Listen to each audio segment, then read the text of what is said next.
What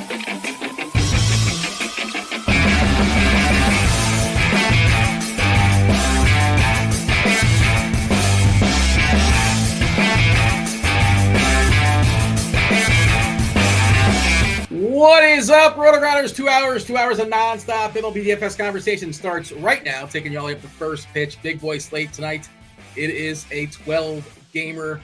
Going to go ahead and drop Chief and Neurologist Kevin Roth his weather report there in chat for the people. What's up, chat? Hit that like button kindly. If you subscribe, do turn on those notifications. Nothing really dicey as of right now as far as weather. The diciest stuff is games that are not on our slate, games we don't really care about so much. Yeah, I think it's like yellow in Detroit, yellow in Cleveland, but those are two of the three games that are not on the main slate. There was some potential wind lurking, I think, in Minnesota, but it looks like that's going to happen after the game tonight. So yellow-green Minnesota, green-yellow in Cincinnati. Everything else is clean. It's myself and Chop, two-time millionaire winner, head chopper. It is a movie Monday. It's the start of, well, I guess it's already started to some degree. Hug Watch, trade deadline coming in a few days here, Chopper. A couple pitchers that are pitching tonight, possibly making their last starts with their team. Last pitch to get out of town. Dylan Cease, potentially, maybe. Cabrera for the Marlins as well, possibly on the block. Lots of moving parts. Emmanuel Clase was available supposedly, but I guess that's not going to happen anymore as he's being investigated for gambling purposes there in Cleveland. Chop, how are things? Happy Monday. What up, Dean? How's it going out there? What's yeah, Emmanuel Clase, the little bombshell. Something's going on in Cleveland, ain't it? Like, they might not be paying those guys enough or something, man, because they're into it. They're in it deep.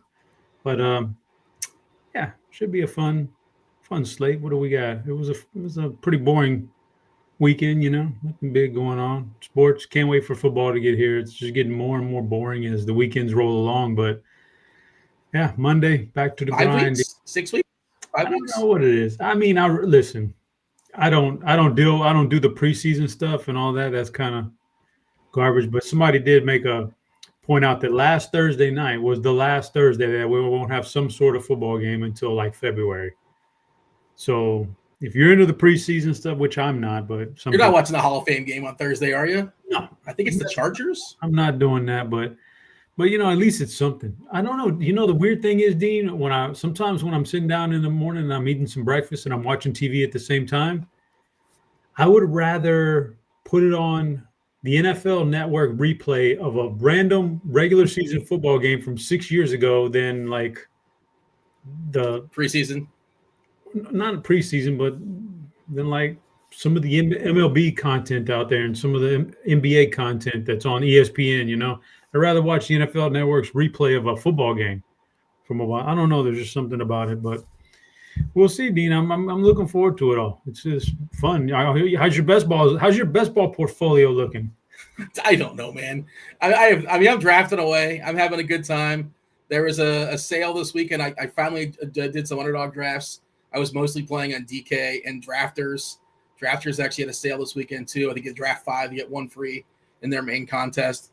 But I don't know, man. I have a fair bit of mixing. You just feel like such a dope. It's like, well, he seems to be. They're going to reevaluate his injury. Matthew Stafford's got a back. They're saying it's week to week.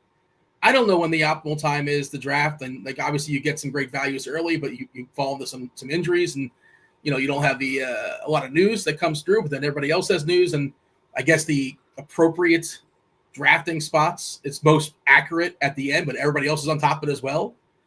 I know there is some data out there, and I think what I've heard from those that have done the work is that the later teams have an advantage, but I guess you can kind of argue both ways on it because the samples aren't even huge as far as how we have, and how you figure out the champions. If it's not these, you got to be so lucky. You just got to get in. Well, yeah, of course. I'm not breaking. Yeah. Sometimes all you need to win that big money is just a little DeMar Hamlin, Fred Sanford action, and then you can sweep the board. Well, yeah, that's what it was, right? Yeah, somebody won a championship because that game was canceled, right? The Buffalo game a couple years ago. That was the last game of the entire season for the best balls. Yeah. Yeah, I mean, that's not the way you want to win, obviously. But man, any way you can win, Dean. You'll take the W, of course. Any way you can win, brother. Yeah. Have you dove in? You're still resisting, right? That's not for you, is it?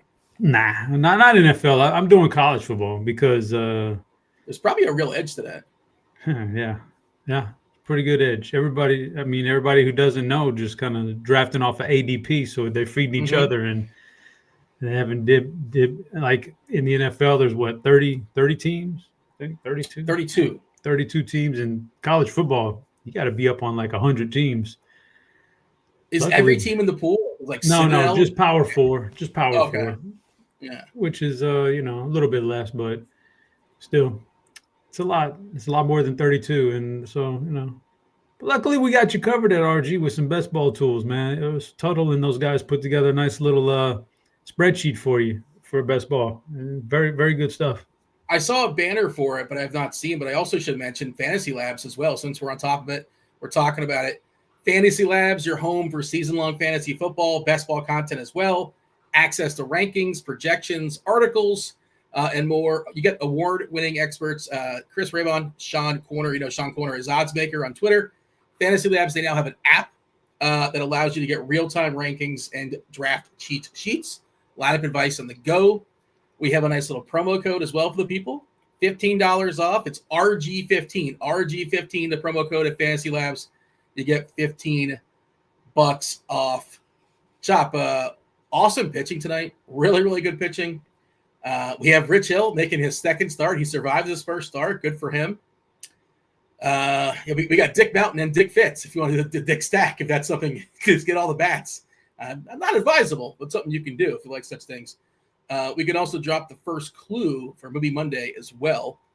Those are two of the bad pitchers, by the way. You're probably not rostering them, but a slew of good arms we'll be talking about here in a second. But it is Movie Monday, Chop, so let's get the beak wet, get the people some RG Premium. First person to tell me what movie I'm talking about in the Discord channel, RotoGrinders.com / Discord, the live stream chat channel. The first clue, Chop, for Movie Monday is paint. Paint is the first clue. You can guess in YouTube, but those guesses don't count. Just got to get your reps in, but official guesses, Discord only one guess per clue drop. Get yourself a week free of RG Premium. Chop, man, this is it's a tough slate. I think pitching is at a premium. Probably want to get two arms. I'm trying to get two good, legit arms. There are some punty-ish things we'll talk about. Some good-looking offenses as well. We lost Aaron Judge. Judge on the IL, if you missed that. Some players may or may not get traded up to the bell. Buxton is still out with injury. Minnesota's really, really cheap. But yeah, we have no Will Smith for the Dodgers. So that makes a little bit easier as far as the life for Chase Burns. But yeah, Chop, tell you how you feel about. I'm rattled. I'm thrown off for Chop. I'm being told by producer Steve we already have a winner in the Discord channel off of one clue. Yeah, I get so disappointed when somebody gets it in one. I feel like I got to make the clues tougher. Apparently, we have a winner based upon one clue. So shout out to whoever picked that off there in the chat. But there we go. There's Movie Monday. Come back next Monday. Try again. All right. We'll shout out here in a second. We'll still play the clues out just for funsies. But Chop, I want your overview. I want your screenshot. How we see in Is it the Bob Ross movie? It is not. No, it's not that's Owen Wilson, right? One of the Wilson guys, right? I didn't see that, but it is not. Happy Accidents. Is that what it's called? Or I don't know. That's what he talks about. It's just trees. What's the name of the movie? Speaking of Owen Wilson, I just finished up his Stick. That's a pretty good show, man. I'm not gonna lie, dude. I'm not gonna lie. Haven't seen it. It kept me engaged the whole time. It's pretty good. All right, I might check it out.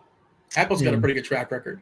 Yeah, they're pretty good about things. I don't know. Lots of good pitching. And then at the same time, you can find plenty of hitting out there. We got it's 12 games, so it's a pretty good slate, which is the MLB's been these last few days, even on Saturday, everything was basically at night. Then on Sunday, that was the biggest Sunday main slate I've seen all year long. Like 13 games started in that window. So they're giving us big slates. With that comes lots of choices and lots of, there's good pitching. There's bad pitching, so there's good stacks. I mean, it's all over the board. I'd be surprised if there was anything particularly chalky tonight that really, stood out. So I just think it's about assembling a team here in whatever contest you're in that fits that contest. And so I've got plenty of pitchers picked out. I'll probably spend up at pitching and figure out the hitting, because the pitching at the top of the range is it's really good. We'll talk about that. But I think you can find plenty of cheap hitters. And speaking of cheap hitters, like, what's wrong with, you can always throw a guy like Jock Peterson in there for min salary, something like that, like that. He can be a one-off, doesn't have to be part of your stack, although we'll talk about Texas as a stack. They're good. I don't know. Just lots of ways you can go about it. I'm not really nothing jumping out to me. Yeah, I wanted to look at the bullpen stuff, like when a lefty comes in, Jock probably comes out. If this situation in call sport. Yeah, don't forget about Chopper's knocker blockers. Is there a lefty that's going to come in and face Jock Peterson for the Angels? I can't divulge the team just yet, Dean, but you got to hang on to that segment. All right. Well, you know what? Now that you have my curiosity, I'm going to pull up and see how many lefties are on that bullpen. That's what I meant to do earlier. I just did not do it for whatever reason. I was thinking and doing my research. All right. Well, if nothing else, we'll talk about here. I got it pulled up. It took me a second, but I got there. There are 3 lefties in that bullpen: Detmers, Burke, and Jose Quiata. I don't know if I'm pronouncing that correctly, but Burke threw 27 pitches yesterday, so possibly not available today. Yeah, he threw 12 on Friday, but maybe is one of those the knocker blocker. We'll see. Stay tuned for that. This segment is sweeping the nation. I can't even tell you how many DMs I'm getting about it, Chop. The people are very excited about it.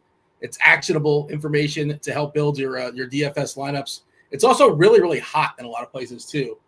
Just pull up the Weather Edge tool, the fire emoji, just tells you how hot it is, right?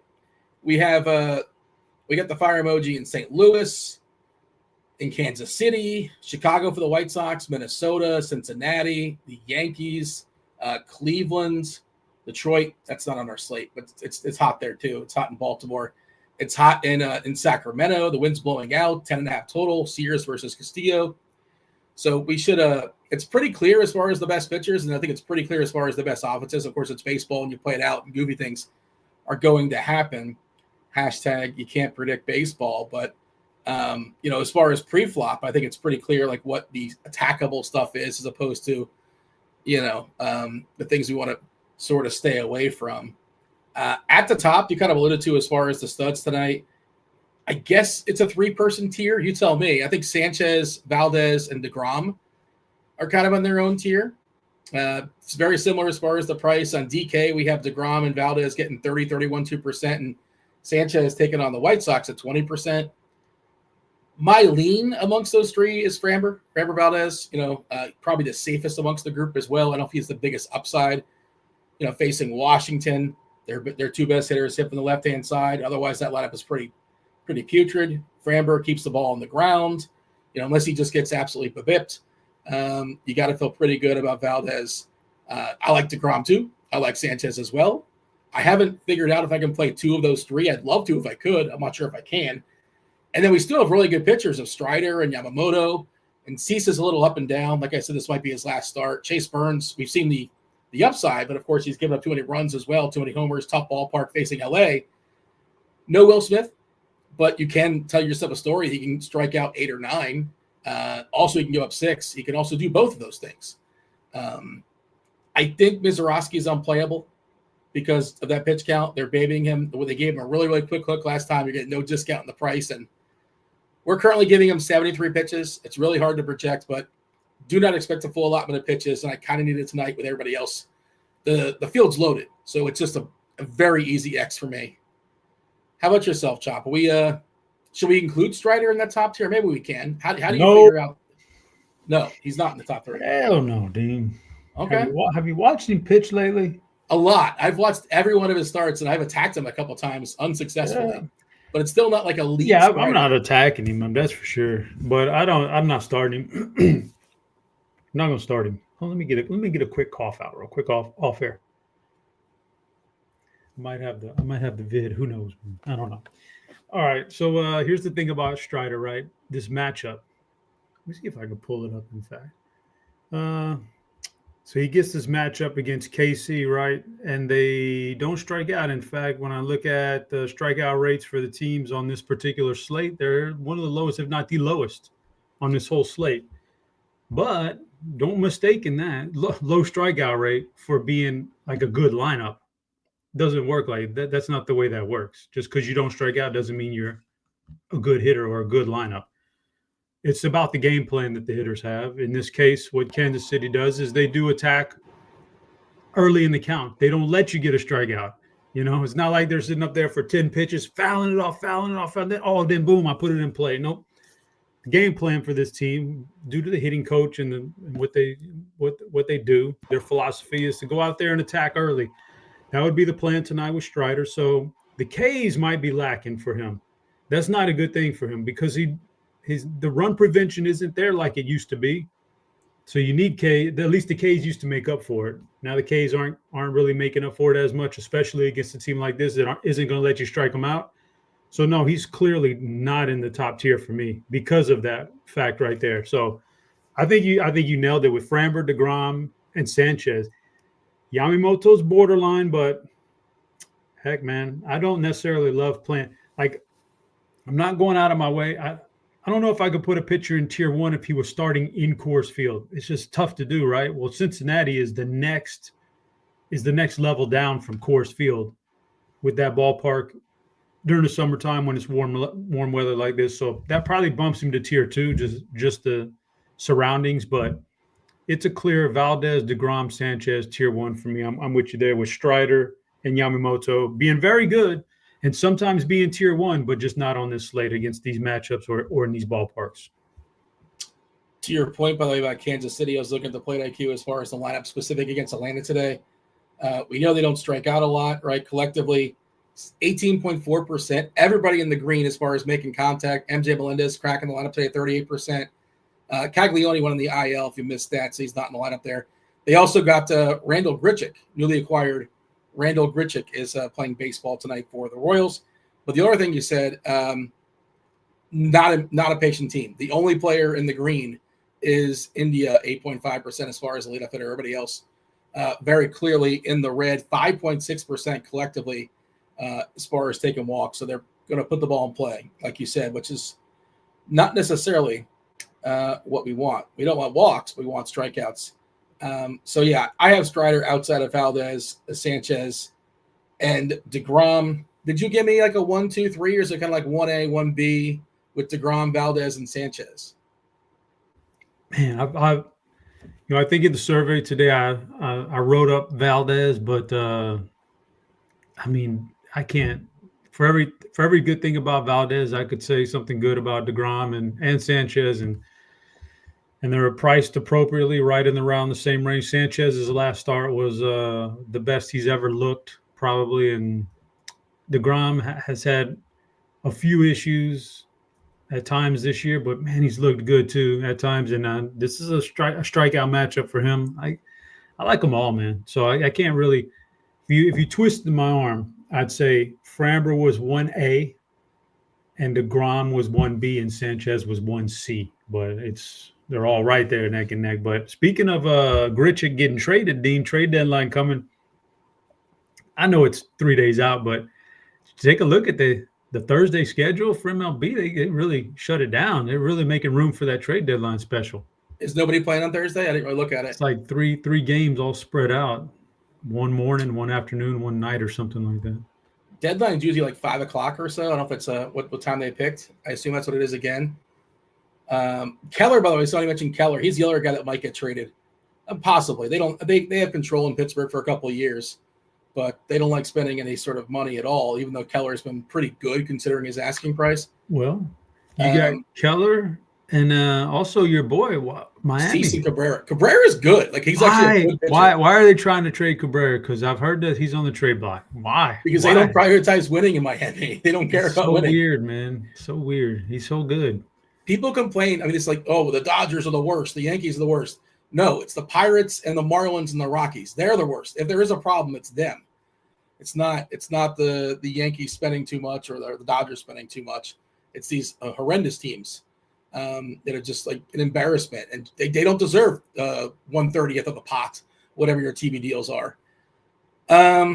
Yeah, Cease is also another guy that potentially might get traded as well. So Burns, I think, is a really, really interesting tournament play. How many lineups do you have to make to get to Burns? Because, the K's back-to-back games, 10 Ks. He got the game against Boston where, he was tipping pitches and he didn't last an inning. They absolutely just hammered him in Fenway. Otherwise, 8 Ks, 7 Ks, 10 Ks, 10 Ks. That's his 4 other starts. And he's 7-5 on DK. Probably can't really do it on FanDuel. Also, probably doesn't last 6 innings. I'm not a guy that's going to go 100 pitches. Dodgers haven't seen him before. No Will Smith. Betts is just kind of lost right now, it seems like. I'm not saying the Dodgers are a bad team, of course. But, Ohtani, of course, is incredible. But, rushing is a prospect, but not something we're afraid of. Kim, Conforto. I think Burns is really interesting for tournaments. I'm thinking about, especially if he's not going to be that owned. We're showing 8%, which to me seems too low when you consider the potential upside. If you're trying to win, I think you're supposed to have more than 8% Burns on DK. You have an official Chase Burns take. Yeah, he can strike guys out in bunches, but he's also at this point in his career is so young that the run prevention is really tough right now. And it's the Dodgers, so that makes it even scarier. Sure, I mean, he'd have to strike out double digits again, I think, to get away with the number of hits and runs he's going to probably give up. I just don't think he's going to go out there and twirl a gem just yet against the Dodgers, even with a slightly depleted lineup. So I don't know that I want to play him. I mean, I'm not going to besmirch anybody who does, but there's other guys in the vicinity of the neighborhood, price-wise. We just talked about Cabrera. I like Cabrera more. Mm-hmm. I like Cabrera more than Burns. I don't know. Does he really want to get? Does he really want to get moved? I know he probably. I don't know. Yeah, he probably likes it in Miami, man. Why wouldn't you But anyway, he's a good pitcher, but depends what his wants are. If he wants to be on a winner, he'd want to leave. Yeah, if you want to be on a winner, but some guys don't prioritize that, so yeah, you never know. Matt Boyd isn't that much more expensive. He's a little bit more expensive. Matt Boyd, I think, is a solid option in that range. One guy we didn't talk about who's $100 more. I think I would rather play Cam Schlitter than Burns. And it's tough right there. I know Burns has more electric stuff, but kind of prefer the matchup for Schlitter, and he's got good stuff too. Just a tad bit more seasoned. So I think there's other guys in that price range that I would rather have than Burns because it's the Dodgers. If it wasn't the Dodgers or it wasn't a good team that's going to put up runs, I just don't think he's ready to compete with the run prevention just yet. So, and there's just so many options. That's why I won't go there. I just think he's got the highest upside of players around him. Is this sort of the way? He might have the lowest floor, but who cares? If you lose, you lose. But you can't tell me his upside's not greater than Frankie Montas, who's essentially the same price. Rasmussen, who's more. Schlittler, who you mentioned, who's fine. Wisenhunt, he's at home. He's interesting against Pittsburgh. He's making his debut. He's the biggest pitching prospect for San Fran. Doesn't mean he's great though. I was looking. No. Somebody had to be the best prospect for San Fran, and it's him. He had less strikeouts than innings pitched in the minors, but the Pirates against anybody that's professionally trained to throw baseballs in San Francisco, and they're 7K. I think I don't know, a little bit interested, just a little bit interested. Yeah, I really, really, really wanted to like Wisenhunt tonight. I really wanted that. I really wanted to make that a thing. Me too. But I can't do it, Dean. I can't do it even in this matchup. I would rather stack Pittsburgh than roster Wisenhunt, I think, at this point. He's got a plus changeup. It's very good. So it either goes one of two ways. He throws the changeup, he keeps them off guard. They don't have any real film on him. It's just a scouting report, and that doesn't do a whole lot the first time you've ever seen a guy. And he can get through there, and he can have a good game. or the other thing happens, which is the fact that yes, the changeup is a plus, but it's the only thing he's got. He does not have a major league ready fastball right now, and that's an incredibly difficult thing for a starting pitcher to lack. Is a fastball. You got to be able to throw the fastball. He's not ready for major leagues, and they could sit changeup, and he could get rocked right out of this game in like 2 or 3 innings. It could be quick. I would lean towards him not having a particularly efficient night, so I don't think I'm on him. I'd rather be on Pittsburgh, but that doesn't say much because it's in this ballpark and everything. I still don't know that I could stack Pittsburgh, but we'll talk about that when we get there. But I think he could be in trouble, man, if they're going to sit on that changeup. He needs a better fastball, so I don't think I'm going to play him tonight. I'll drop that second clue, Chop, for Movie Monday, despite the fact we do have a winner. Do want to shout out, officially see it here in the Discord channel. ES Flores 1234 says, "Tell Dean to make the clues harder." You know what? Next time we'll do that. I apologize for making it too easy. Paint was the first clue for MLB Monday. The second clue is wet. So wet and paint are your first 2 clues. Chop, one lineup tonight? Are we making a bunch? What are we doing? One on DraftKings, one on FanDuel, Dean. Just got to narrow it down and throw your best shot at them. I think on FanDuel, you're just supposed to pick one of the top guys. Like, you tell me. I'm not playing there, but if I was, it would be Framber, DeGrom, or Sanchez. If I'm making one lineup, I wouldn't go beyond that. You tell me otherwise. You mean one spin up and then one mid-range guy? Have you decided where you're at as far as FanDuel for one lineup? Okay. Who's no, not even close. FanDuel, not even. No, I definitely haven't looked at that salary part of it, building a lineup. But I mean, for me in the contest I'm playing, yeah, I'm probably gonna limit it to the one big guy. But if that was one contest and some more larger field stuff, then I could take a chance on saving some money and going with one of those mid-range guys. But I don't need to. It's a small field, so with small fields, don't screw it up. I mentioned Cease in passing. Do you have a thought as far as Dylan Cease versus the Mets? I haven't thought Cease has been particularly really good for the last couple of months, so I wasn't really on him anyway. Then you get the matchup, which I really respect the Mets lineup too much to pick on them usually. And so you get those things combined together, and I don't want to pitch Dylan Cease. And I would say this, Dean, I like the fact that San Diego's being proactive in shopping him instead of like holding on to him and thinking we're gonna make a run because they are contenders for sure, and he is definitely a viable starting pitcher in the postseason. But I like them. I like their proactiveness. I haven't been particularly impressed with Cease for most of this year, so I don't want to play him against a really good Mets lineup. I pulled up the Fangraphs odds as far as to make the playoffs. The Padres, according to Fangraphs, have a 50% chance to make the playoffs. 50% chance to make the playoffs. So 4% chance to win the division, 1.9% chance to win the World Series. So interesting that they're going to put him out there. I don't love him either, but he's flashed some upside on occasion. It's a good ballpark to throw baseballs in. The Mets, not necessarily a lineup I want to pick on either. He's just kind of maybe on a different slate. It just doesn't seem very necessary tonight. And he's another guy. I mean, probably wants to live in San Diego's a fine city. Probably wants to stick around, but he's also allegedly on the block as well. So this could be his last start. I see your guy Butto that's not Ken Wisenhunt's son, right? As far as the Wisenhunt playing, making his debut. You didn't know that? Is it? I don't know. I have no idea. Goodness gracious, Dean. Carson Wisenhunt, that's his son? You might want to Google that, Dean. Well, do you know the answer? Or you're just like asking me to Google it for you. I don't know. I'm telling you, I think we all know the answer, and you're the one who doesn't. Okay. I mean, I didn't know that Ken Wisenhunt and his son throwing baseballs professionally. Do you know who Ken Wisenhunt is? Yeah, he's a coordinator. Okay. Yeah. Fair enough. Yeah, I'm aware of him. I mean, it's a name you remember.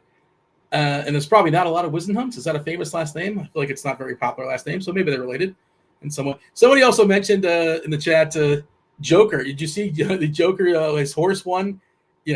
he, more excited to watch his horse win. Probably, I don't know, maybe 10,000. Who knows what the purse was than winning a championship? But he was over the moon, happy for Joker and his horse winning. Did you happen to see this video, Chop? You know what I'm talking about? Yeah, I saw it. I saw the Joker breaking down in tears over his horse.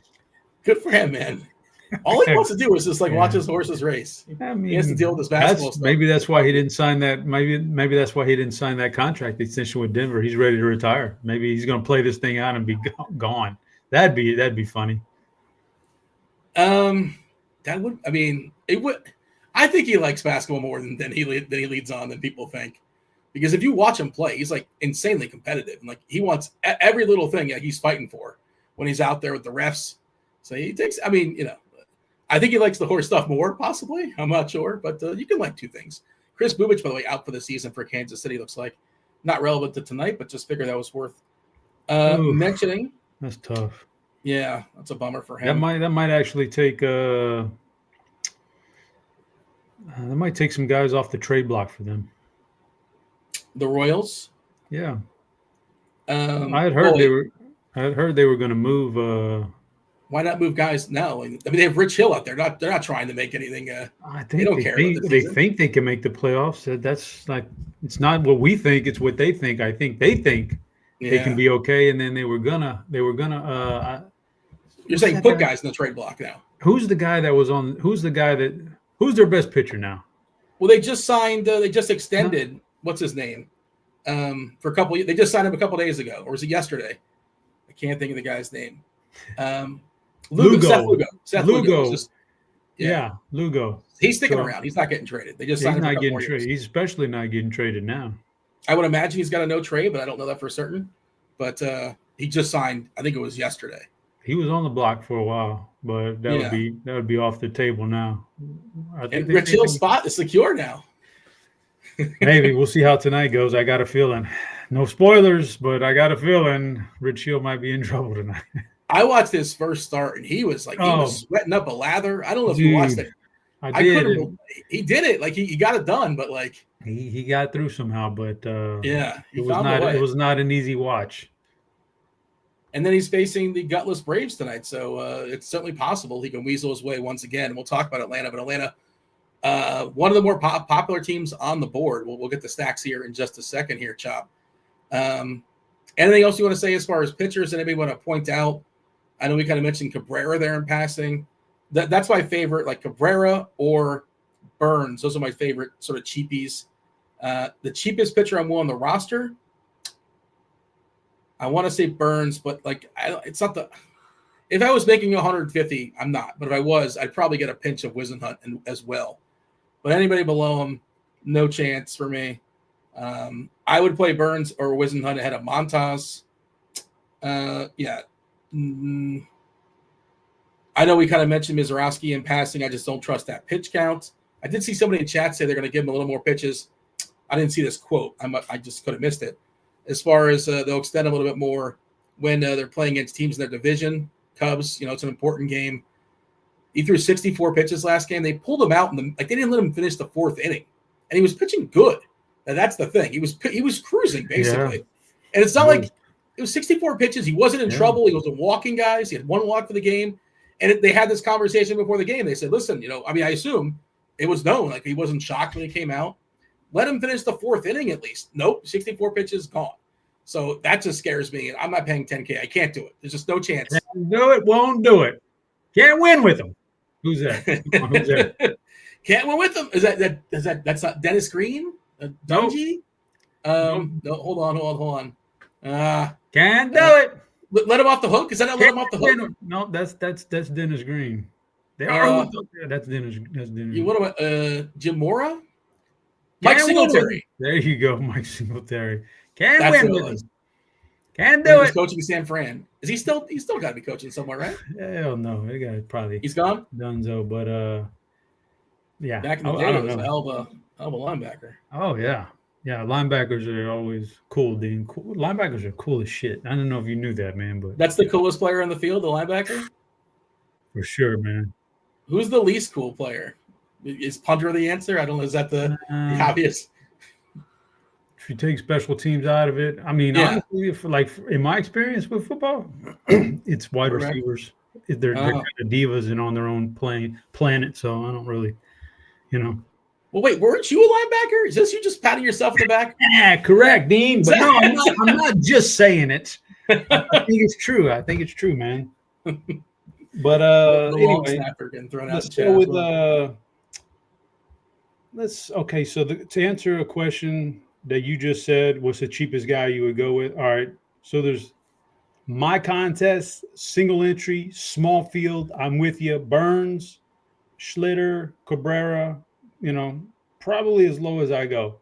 But Dean, if I was running 150 lineups in the large field stuff, I'll throw out there some guys that I will not even touch in the smaller fields. But it's like, man, I don't even do this. I don't think I've ever said his name out loud, Dean. But Jack Kochanekowicz.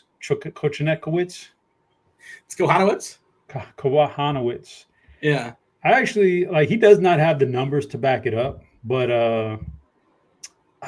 he's young, man. I think he's got a bright future. So you just never know. Like he may piece it together this game. I think the pitches he throws are really nice and they're all over the plate and ground balls is just one skill. He's got a 50%. He mixes it up really well. You got to put it on different planes for the hitters. He does that already. I think he's going to be good. 5,200. I would take a chance on GPPs on him.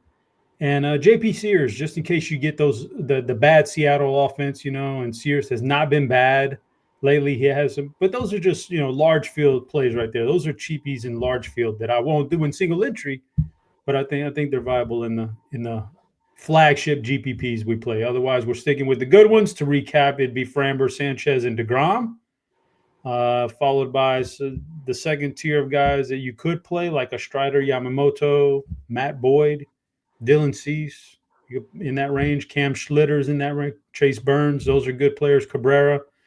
Otherwise, you're probably taking a big chance with some of these other guys that we haven't talked about. Got the knockers on layaway, the BAP suggestion as well. Chief Mineralogist Kevin Roth coming on about 35 minutes or so. Dave Potts, Cheeseisgood. Kirkwood, Kirkdiese, leader of the Juggalos. They're all coming here for crunch time. In about 35 minutes, the third clue for Movie Monday. We do, but whenever we'll play it out for fun, it's leave. Paint, wet, and leave. Chop, I do not know what today's tier category is. Tier category. You could have ranked coolest position players in football. You could have done that. Maybe we'll save that for next week. I don't know. Just give you an idea. Spoiler for what's going to be number one, linebacker. But what is today's category for our tiers? So if, of course, everybody in this chat knows because we're all big fans, but everybody knows Friday was Happy Gilmore 2 Day. The recent release of Happy Gilmore 2. So started thinking about how we can treat the tiers for that. What can we do with that? And Dean, I'm not going to lie. What? Did you just guess it on the first clue? You could have power ranked best cameos. Did you just guess it on the first clue? That's the obvious one to me. No, it's not the obvious one. It's Happy Gilmore 2. So I was thinking sequels, best and worst sequels. But then I thought, man, I know we've had that before.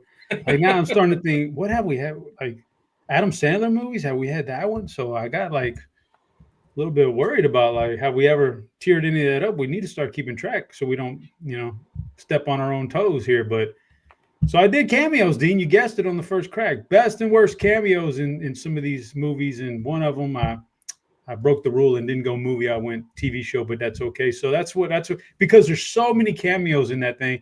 And it's a terrible movie.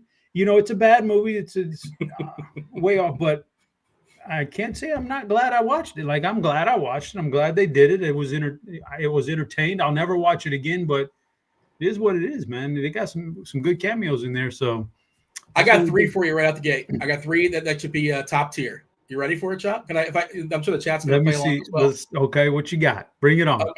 Okay. So Scotty doesn't know Matt Damon. It's got to be on the board, if not egregious.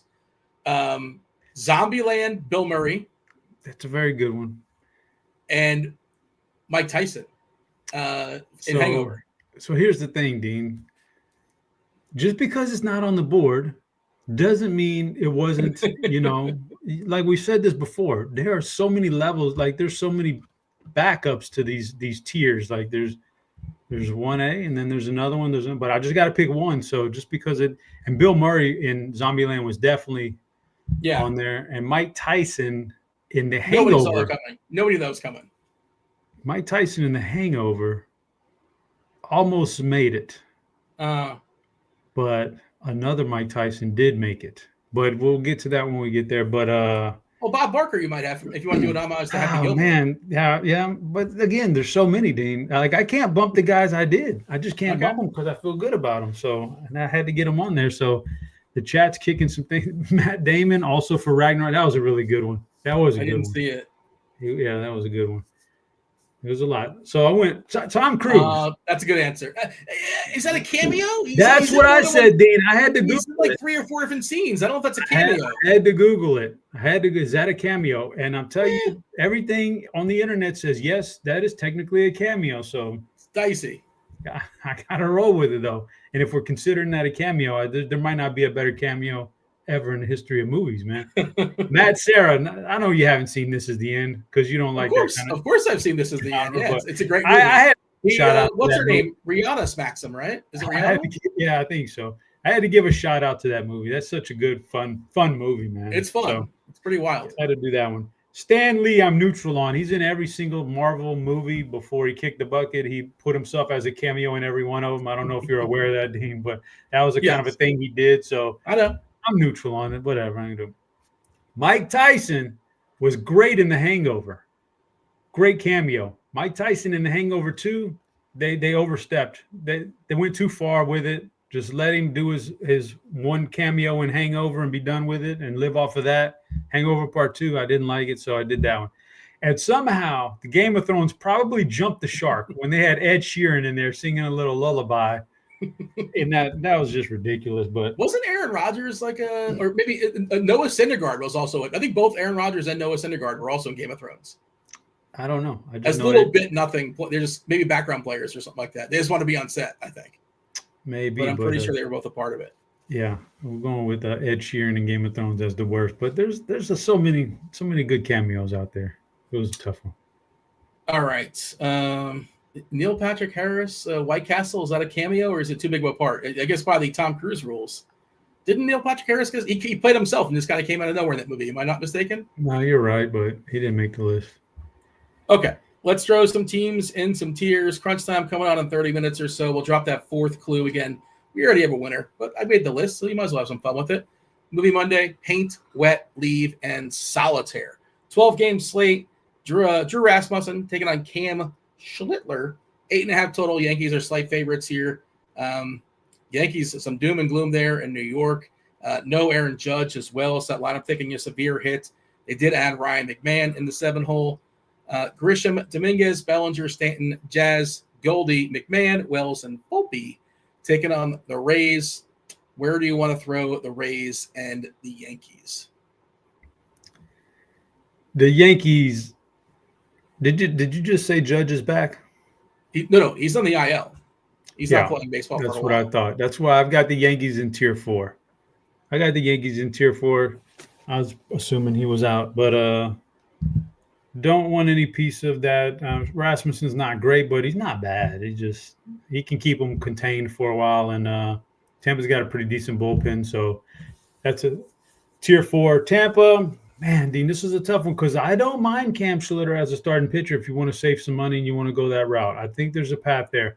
But at the same time, I think that some of his control issues can get to him. He can give up the home run. He's been a home run kind of guy so far. So I think Tampa goes in tier 2 for GPP. Shout out to GPP. I think it's one of those cases I could play the stack or I could play the pitcher in another lineup. I don't mind either one of them. Some cameos being thrown out in chat. Bill Cowher and Waterboy, Brett Favre and Something About Mary, Lance Armstrong and Dodgeball. That didn't age great. Eminem, of course, was in Happy Gilmore 2 as the son of the heckler. Spoiler. Terrible. No, he was not good, but Travis Kelce was good. And Bad Bunny was in there as well. He had a pretty significant part. Yeah, I did watch it. It's fine. I had no expectations like you. It's like you're supposed to watch it. You'll watch it. You don't get angry about it. Like whatever. What did you expect? It's Happy Gilmore too.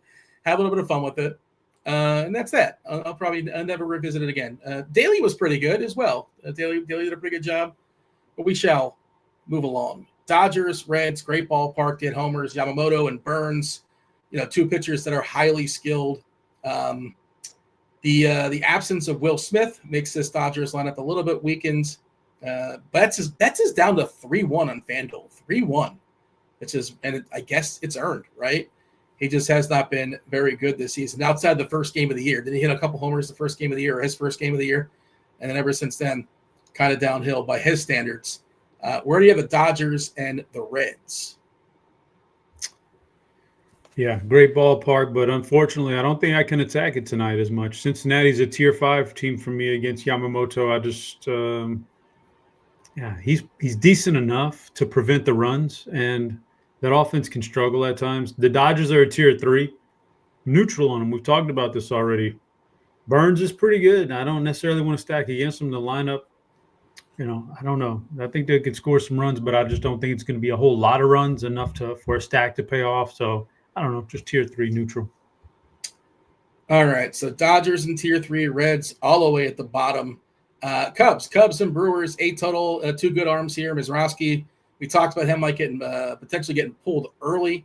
But always a great atmosphere in Milwaukee. Whenever Chicago plays in Milwaukee, it's a sellout, and like more than half the crowd's rooting for Chicago. It's very, very noisy, so you're going to have a raucous crowd here Monday night, I would imagine. The Miz taking on Boyd, and it's a meaningful game in the standings as well at this point. 8 total, basically a coin toss here, according to Vegas. Both teams essentially with a 4 team total. Where do you want to throw the Cubbies and the Brewers? I want to throw them both in tier 4. I think it's too. We all know Mizrachi is really, really good. He's going to be like a star one day. Don't want to stack against that. And then Matthew Boyd, I think, just had a really good year. The numbers are solid. I just don't think you're gonna. Like, I know Milwaukee's in first place in that division, and they've had a good year. The offense is not like super exciting, and I think this is a good pitching staff, or at least a good starting pitcher for sure, and a mediocre bullpen. So I don't know, man. Well, there's a lot of places to stack. These two teams just don't seem like they just don't excite me. So tier 4 for both of them. If we're just doing a straight ERA, I'm not counting Rich Hill, by the way, 1.8 ERA in his 5 innings, give 1 earned run. Sierra almost 6 for what it's worth. Boyd at a 2.2 ERA on the season, the second best, I guess the best on the slate, not counting Hill. Mizrachi obviously has been spectacular as well, 2.45 ERA, 2.97 Sierra, 35% Ks, a little bit troublesome as far as the walk stuff, 10.7%. I'm with you. I don't really like the offenses in either one of these games. If I get burned on it, so be it. I shall move on. Simeon Woods Richardson is throwing baseballs tonight against Boston. It's a 9 total. Roman Anthony is leading off for Boston. Just saw a note that he's going to be the leadoff hitter going forward indefinitely. The youth movement is on there in Boston. They're playing pretty well, too. 9 total. Again, kind of a coin toss. Both teams have 4.5 on each side. No Buxton. Sort of a big deal for Minnesota. However, that makes the Twins really, really cheap against Richard Fitz, who's not been great, giving up a lot of homers this year in a small sample, precisely 2.19.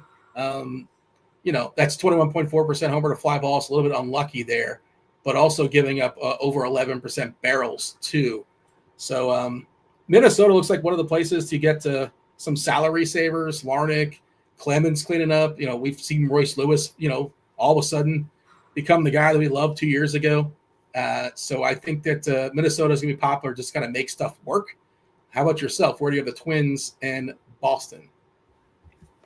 Boston's going in tier 2. I like. I think they're all right. A pretty good spot tonight. Not a big fan of the starting pitching / what they have in that bullpen right now combination. So I like Boston in tier 2. Minnesota, I'm on the fence, man. It's a little bit of a weaker lineup. Like you said, they are cheap. I think there's going to be some ownership there, so I got to take that into account. There's a lot of moving pieces here. Not the least of which, Dean, the numbers for Dick Fitz might not be great, but he's got potential. Like, it's there. Like, he's got some velocity. He's got the velocity on the fastball that can be really effective in the big leagues. Now, the velocity dipped last time out, or what's going on there, I don't know. So I kind of don't know which one I don't know what Dick Fitz we're going to get. And so I'm going with I gotta be pretty neutral on Minnesota, and the saying, if the Dick fits, you must have quit. So let's go with tier three on Minnesota. That's not, yeah. Maybe it's a saying that's regional. I'm not aware, but to my knowledge, that's not a saying. Philadelphia and Chicago. Christopher Sanchez, one of the premium pitchers on the slate, taking on the White Sox. Davis, Martin on the other side, 2 first names, 2 last names, but not somebody we're going to be afraid of necessarily. Kyle Schwarber, certainly going to be a slate breaker. Bryce Harper, also, 1 and 1A as far as the power bats on the left-hand side, locked in for 9 versus the White Sox, almost a 5 total. Going to be hot in Chicago, going to be hot pretty much everywhere, most places. We ran that down earlier. Philly and Chicago White Sox, where are they going on the board? Still no teams just yet hanging out with Tom Cruise. Crazy, because Tom Cruise is such a likable guy, they say off camera. That's what I've heard. But the White Sox are a no-brainer tier 5 for me. Now, they've been scorching hot coming out of the All-Star break, but not against Sanchez. I think he's too good. Philly, on the other hand, that's a tier 2 team. Davis Martin not jumping off the page to me. The numbers aren't great. It's a good offense. They did some work over the weekend. Pretty good stuff. I'll put them in tier 2. All right. Still no teams hanging out with Les Grossman. Let's move along. Maybe one more here. Maybe one this will join the conversation. We shall see. It's Spencer Strider taking on Rich Hill, 45-year-old Rich Hill. He's a big dog here. The Braves are minus 170 on the road, despite being one of the more disappointing teams this season. Marcell is another guy that's on the block. I don't really know what kind of trade value he has these days. He's dealing with the hip, kind of in and out of the lineup here. 5.3 is the technical, number as far as the team total, locked in for 9 here against Kansas City. Strider on the other side. We mentioned that Caglione also hit the IL for KC. We are getting Grichuk as well, playing baseball for the Royals. Kansas City, Atlanta, what do you got? Yeah, even though Strider's not been great, I still don't want any piece of Kansas City at all tonight. So that's a tier 5. I don't want any piece of Kansas City. As far as Atlanta, Dean, this would be a good time to send a little RIP to our boy Hulk Hogan, who passed away over the weekend. And as Hulk Hogan once said in one of his promos, famously, "Say your prayers, brother. Take your vitamins, brother. And you too can reach the top of Dick Mountain, brother." Atlanta in tier 1. He said that? He said all that? I know he said a lot of things. I didn't hear him say that. Tier 1, yeah. We're doing it. Let's do it. There's our first team. Wow. I didn't realize. Okay. That was did you have any other can you do like a Macho Man? What else is in your repertoire? Oh yeah. Everybody's got like a mediocre Macho Man, right? All right. Let's continue. Let's move along. And yeah, one team is hanging out there with Tom Cruise now. Marlins, Cardinals. We haven't dropped the last 2 clues for Movie Monday. It doesn't really matter because we already have a winner. We can go ahead. Let's just do the old double drop. Let's drop them consecutively. Clue 4 and Clue 5. We already do have a winner. Paint, wet, leave. Clue 4 was solitaire, and Clue 5 was holiday. The Marlins are in St. Louis. Andre Palante, he's taking on Edward Cabrera, who's on the block, potentially maybe his last start here for the Marlins, depending on what sort of deals they get thrown their way. Cabrera's really come on of late. He's always flashed this potential. It looks like he's putting it all together at this point. And if the Marlins want to move him, they probably can get something for him. But I don't know, like you, I don't know why they want to trade him outside of the fact that they don't want to pay anybody. Marlins are slight dogs here. St. Louis minus 127, 8.5 total. St. Louis team total 4.5. I did see that Ivan Herrera is playing the outfield. They're playing both catchers. They got Herrera in the outfield.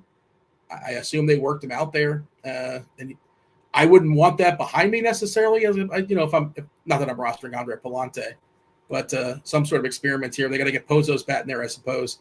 But yeah, both catchers playing today for the Cardinals, and I guess neither are DHing, unless I'm missing something. You tell me. Marlins, Cardinals, where are they going? St. Louis will start off against Cabrera. That's a tier 4 team for me. Give them the benefit of the doubt and put them in 4 instead of 5, just in case, because they have a little thump in their lineup, but nothing I want to pick on. All right, so Miami against this combination of Palante and the bullpen. Miami's a tier 5, Dean. And here's the weird thing about, so not weird, but I did my I updated my once a week. I update my bullpen records, and make sure I'm keeping up with injuries and what's progressed over the last week or whatever. This week, for the first time this year, St. Louis jumped up to the number 1 bullpen in baseball for me. Now, I kind of don't know how they get there, because digging in, there's not a lot of like shutdown guys for them. But that does bring us to Chopper's Knocker Blocker, Dean. Here we go. This is the people love this. Our favorite new segment. You're Miami. You're a tier 5. You got a tough, semi-tough matchup as starting pitcher. Then you got to deal with a bullpen. If you're down by 1 or 2 or 3 or 4 runs, you got to deal with a good bullpen. We're going to go Riley O'Brien is our Knocker Blocker today. I just want to highlight him, Dean. The numbers aren't outrageous. 3.68 xFIP, 26% K rate on the year. That doesn't seem great. The thing about him is, though, he is a right-handed pitcher, and he's a lefty stopper. That's the thing about it. He's got the movement on his pitches, which goes – it looks like it's going into lefties, but then it darts just back across the corner, so he's got that good movement on it against left-handed batters. Curveball? A plus curveball, I imagine. It's actually the other stuff that's really good with it. But the left-handed batters this year, 2.73 xFIP, 36.5% K rate, 0 home runs allowed. So he's got that. Now, the thing about him is he throws a lot of sinker. That's his primary pitch, is the sinker. I don't know how he did it, but he's jumped up 2 miles per hour this year on a sinker compared to last year, and that's really put him in a really nice range. Now, St. Louis, when we look at the individual arms, there's just not a lot of dominators, but there's a lot of solid pitchers, a lot of inning eaters in there who do really well. So, but somehow they've jumped up to the number 1 overall bullpen. So shout out to Riley O'Brien, and that's my Knocker Blocker tonight. 5 more games to go. Hit that like button so we get Chop's BBP suggestion. We get the knockers as well. We get Crunch Time coming out in 15 minutes or so. We'll explain the Movie Monday soon enough as well. Next game is Washington and Houston, 7 total. The Nats have a 2.5 team total. We talked about liking Framber Valdez earlier in the show. Looks like Danny Jansen is going to the Brewers, so cross him off the list if you have him in your Tampa stacks. He's going to get kicked out of that lineup momentarily, I imagine, assuming that is official. I'm seeing that Jeff Passan has reported that that's either likely to happen. I'm seeing producer Steve saying it in the chat, so I guess it's official. So Jansen's going to move out of that Tampa lineup. Just be aware, if you're stacking Tampa, if you're playing Jansen, get him out of your lineup. Astros versus the Nats. Nobody's playing the Nats, just nobody. And Framber Valdez and the Astros are minus 275 favorites. Taylor Trammell is leading off as a cheapie. I would put a little bit of a warning on that, because if a lefty comes in, he's a goner. But he is super cheap. Jacob Melton also, they are so cheap. Melton is 2K. Again, some potential pinch hit stuff with both those guys, depending on, when players come in and who's at the plate. In the minors, at least, Melton had really good speed and power numbers. I don't know how that's going to translate, but some cheap stuff for Houston, if nothing else, against somebody we're not afraid of, and Brad Lord. Where do you have the Nats and Houston? Yeah, Melton stinks. Anyways, let's get on to the Smiley numbers are good. I don't know. I don't see it, but hopefully he's good. They need some help out there. They're struggling with injuries big time. Washington's a tier 5. That's a no-brainer. Like, Framber's gonna. Maybe for Framber's, the worst thing Framber could do is go out there and have one of those bad innings where he gets runners on base and then gives up a 3-run homer or a grand slam or something. You get him for 4 runs, and then he just shuts you down for the next 6 innings, right? That's what he does. That's his worst. So you're not going to get a lot there. And the Astros need this win. Like, they need to win. So Joe Espada is going to – I don't care if they have a 5-run lead or a 6-run lead. You're going to see Brian Abreu if they need it. They're going to see Josh Hader in a non-safe situation. So I don't want to attack any of that. Washington's a tier 5. Houston, on the other hand, against Brad Lord, I don't mind Houston's offense tonight. Give him a tier 2. I wish Cam Smith was in there, but he does need a day's rest. This is his most games he's ever played in his career, Dean. He's 1 year ago and a couple of months he was in the College World Series, and now he's trying to play 162 game scheduling.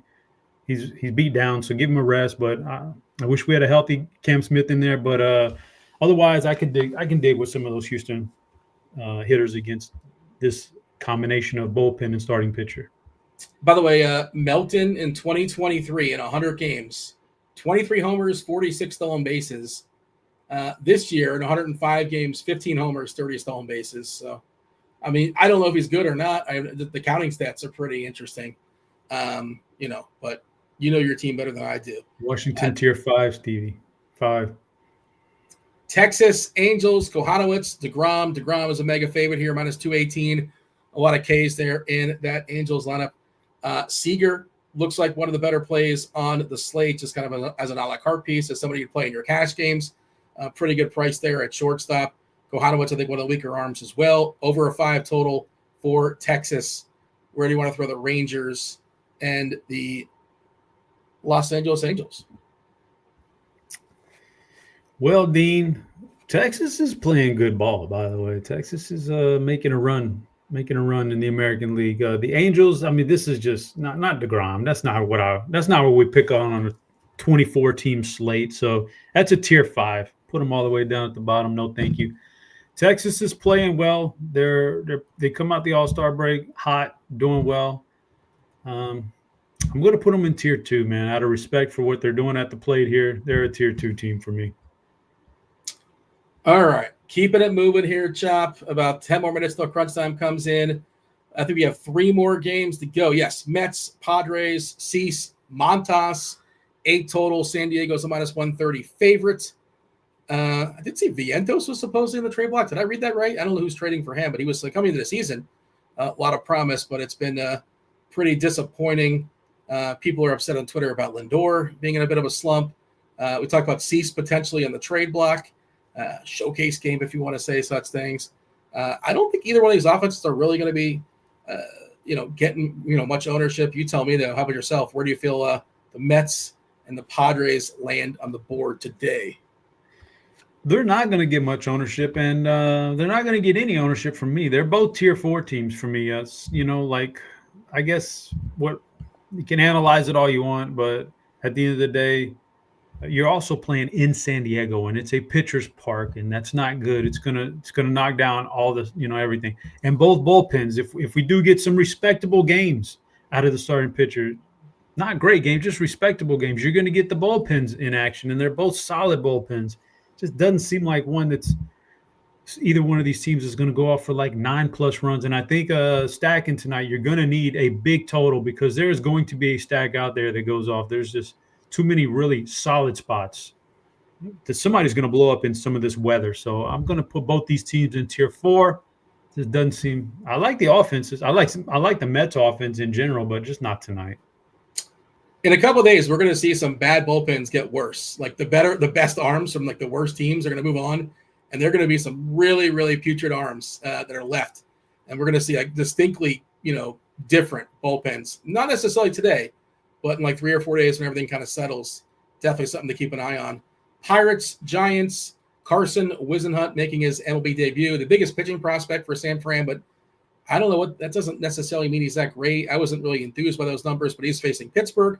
He's pretty cheap. He's 7K. He's throwing in a great ballpark. Pirates, no lineup just yet, unless I missed it. It just come out. By the way, Danny Jansen going to the Brewers. So not tonight, obviously, but just put that in your back pocket. Danny Jansen traded to Milwaukee. How about Pittsburgh and the Giants? Yeah, Dean. So San Fran against Keller. Keller's not bad. This is, bottom line, San Fran is a tier 3 team for me. Pittsburgh's the interesting one. Man, I dug into this and I really wanted to put Pittsburgh higher. I really did. But at the end of the day, we're still playing in San Francisco, which is a very difficult ballpark to hit in and to put up big numbers in. So as much as I wanted to take a chance on Pittsburgh tonight as a full-fledged stack, can't really do that. They're a tier 3 for me. I really wanted to make a move but the team total, the implied team total has actually come down on Pittsburgh throughout the day. So it's last I checked pre-show, it was 3.6. That's not a great stack number right there anyway. So I'll side with Vegas on this one and go neutral, tier 3. Last game, it is, I think it's a legit hammer game. It's not a chisel game. 10.5 total, over a 5 total for each individual team. That's the Mariners, the Athletics, JP Sears taking on Luis Castillo. Castillo has some issues with lefties, and Nick Kurtz, man, 4 home runs last time out. Well, not last time out, but over the weekend in Houston. I'm sure you saw those against your Astros. Could have been 5. He just missed another one. I know one was off like a second baseman or something like that, but really, really impressive what Kurtz has done this season. He's not going to be MVP, though, because Cal Raleigh, he wants to stop. He can't stop. He will not stop hitting home runs. I think he's at 42 now. He's now the odds-on favorite to win the MVP with Judge landing on the IL. Certainly, if you have the salary, if you have the funds, by all means, this ballpark, it's going to be hot. It's tiny. The wind's blowing out. Looks spectacular from a weather perspective, just a game environment perspective, which to me tells me I'm not playing either pitcher. If you're going to play one, we talked about that, but we're doing offenses now. Mariners, no lineup just yet. Just a heads up on that. But yeah, Seattle and the Athletics. Are we as enthused as Vegas appears to be about these two teams? Yeah, I ain't gonna lie, Dean. The neighborhood where I grew up, yeah, we coined the phrase, "This guy's the real deal." Nick Kurtz is the real deal. You guys came up with that? Yeah, we coined that phrase. Wow. Nick Kurtz is the real deal, man. I don't know if you ever got into his profile in college and everything, but he was Big Amish, they call him, He came out of college, Dean. He was like the highest floor hitter that there was. Like, he was a can't miss hitting prospect. It's just a matter of all the others. Can you find a suitable place for him defensively and all that other stuff? But yeah, he's really good, and he's still so young, man. He's got a bright future. But did Holyfield grow up in your neighborhood? Evander, the real deal Holyfield? Did he grow up? Was he a neighbor of yours when you were a kid? No, I think he got that from us at some point. I don't know. Sure? Maybe it made it through the grapevine, or it might mean different things. He might mean it a whole different way than the real deal, because this kid's the real deal. These two teams are both tier 2 teams for me. JP Sears, okay, he's been hot lately, but ballpark, if the lineup is a good lineup, Seattle's good. Oakland, man, I think this is the shocker. I don't think you'll get much ownership on Oakland, the Athletics, whatever you want to call them. Castillo's not that good. He's okay. He's gotten by with some smoke and mirrors lately. Doesn't strike guys out. There's a lot there that he pitches in Seattle typically. Now you're going to this ballpark. Man, I don't know how much Oakland I'll have. If I was running 150, man, I'd be way over the field. But I like them. I think they're very, very sneaky GPP play. Kurtz is a 427 ISO versus righties this year, a 504 WOBA, which is just bonkers. Is that higher or less than Raleigh? Because I imagine both those guys are like top 5. Let's see. Raleigh is 465 ISO, 491 WOBA. So Raleigh higher ISO but a lower WOBA. Man, love both those plays. Of course, you got to pay for them now. Do you remember when Kurtz was like 2K? You remember that? About a month and a half ago, 2 months ago? That was fun, right? All right, let's recap the board. We're going to get the knockers, the BEP suggestion. We'll tell you about today's Movie Monday. If you guys are just joining us now, Chop alone, he power ranked his favorite cameos from movies. Tom Cruise, I'm not sure if that's a cameo, but apparently the internet says it is. Les Grossman in Tropic Thunder, that's tier 1. The only team is the gutless Braves. Tier 2, Michael Cera, and this is the end. That's Tampa, Boston, Philadelphia, Houston, the Athletics, Texas, and the Mariners. Yeah, Stan Lee, who's in every Marvel movie for a second or two. We have the Dodgers, Minnesota, San Fran, and Pittsburgh. Mike Tyson in Hangover Part 2. Chicago, the Mets, the Yankees, Milwaukee, St. Louis, San Diego, and all the way at the bottom, Ed Sheeran when he guessed on Game of Thrones, as well as I said Syndergaard was on it, maybe just as a background player, and I think Aaron Rodgers as well. Today's movie Monday, Chop, the 5 clues. They were paint, wet, leave, solitaire, and holiday. And we got a bink. We had a hole-in-one. I'm still upset about it. Somebody got it on paint. Famously in this movie, it is a classic, many would say. Somebody gets hit right in the face with a paint can. The person that gets hit in the face with a paint can, they're a part of a group known as the Wet Bandits. You remember the Wet Bandits, Chop? Not doesn't sound familiar, Dean, anymore. Oh boy. I've seen this movie. Yeah, you've seen it. I promise you've seen it. Possibly with your family, maybe. I don't know. Clue number 3 is leave. A person in this movie was left home alone to their own devices. Okay. Solitaire is just another way of saying alone, solitaire. And 5 is holiday. It was during a holiday, during the Christmas season. Of course, the movie Chop is Home Alone. All right. The people want the knockers. The people want the BVP suggestion. So give it to them. All right. Let's give the people what they want. Pucker up them ears. I don't know if that means what that means. So we got a theme rolling on tonight's show, Dean, with cameos. I guess you say cameos, but there's a lot of dicks going around there. Dick Fitz and Dick Mountain and all, Sure. So, I mean, it just so happens the BVP suggestion today kind of falls in line with that, Dean, with that theme. BVP suggestion of the day out there in LA is going to be Marcus Semien. He fits right in. Yeah, he's got it. He's got the numbers. He's got the numbers that jump off the charts to me. So we're rolling with that one, Dean. So that's your BVP suggestion of the day. Texas Rangers second baseman Marcus. 6 singles and 12 at bats. No power at all. We're excited about this. The thing about the BVP, Dean, is you're just looking at those numbers right there. You're not digging into the when you build your lineups, are you looking at ERA and batting average? Of course not. I'm certainly not looking at BVP, but go on. I know, but you're looking at more advanced stuff, Dean. More advanced stuff. I like the model likes not just the results of those 12 at bats, but the model likes the lower third base angle that Kowanowitz comes in at, and Semien has a really nice. He really likes that angle coming in from third base like that from right-handers. There's a lot going on, Dean, behind the model that you have no idea about. But is it factored hot? Because he's been one of the hottest hitters the last month, like the hottest second base. No, it doesn't factor it in, but that definitely I'll factor that in as my tiebreaker when the model spits out multiple players. So Marcus Semien has been steaming like Willie Beeman?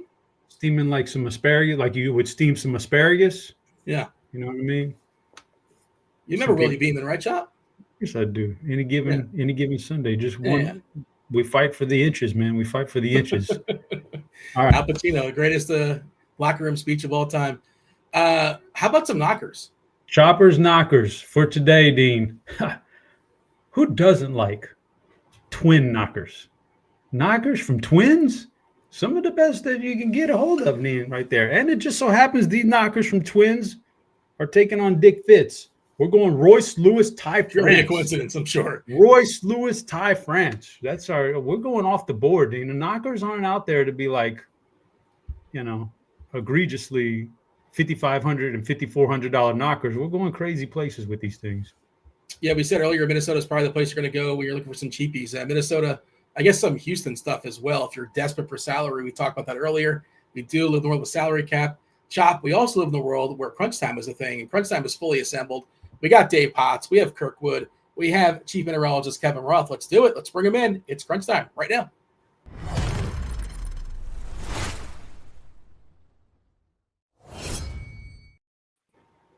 Did we get a late swap? I think we saw is Roth. Did I miss the memo, TJ, or was that something? Yeah, you missed the memo. It swap this morning. It was an early swap. Well, I looked at I'm not going to throw anyone into the bus, but the email had Kevin Roth on it. Yeah, and then the tweets, the schedule, the website, the YouTube page, all didn't. So I got like blinkers on. I look right at I look at the email and that's it. That's all I need to see. But thankfully, Clearly, you need to see a little more. There's no weather-wise. I think we're pretty clean. I don't know if you've delved into it, but I think we're fine. Last we saw, yes. Yeah, I have Roth's tweet notifications on, and so he's been posting some stuff. Minnesota isn't a worry anymore. The biggest one would be Cleveland, but if I'm not mistaken, that's not on the slate, so we don't got to worry about it. Yeah, orange, yellow officially. It matters for my Jose Ramirez home run bet. Uh-oh.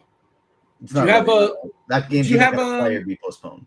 So, do you have Spidey bombs for the people? Have you been holding back for this very show? Is Spidey taking the day off as well, or what? No, Spidey's ready to rock as soon as you guys get the heck out of here. That's reserved just for crunch time. You don't get to hear them today, Dean.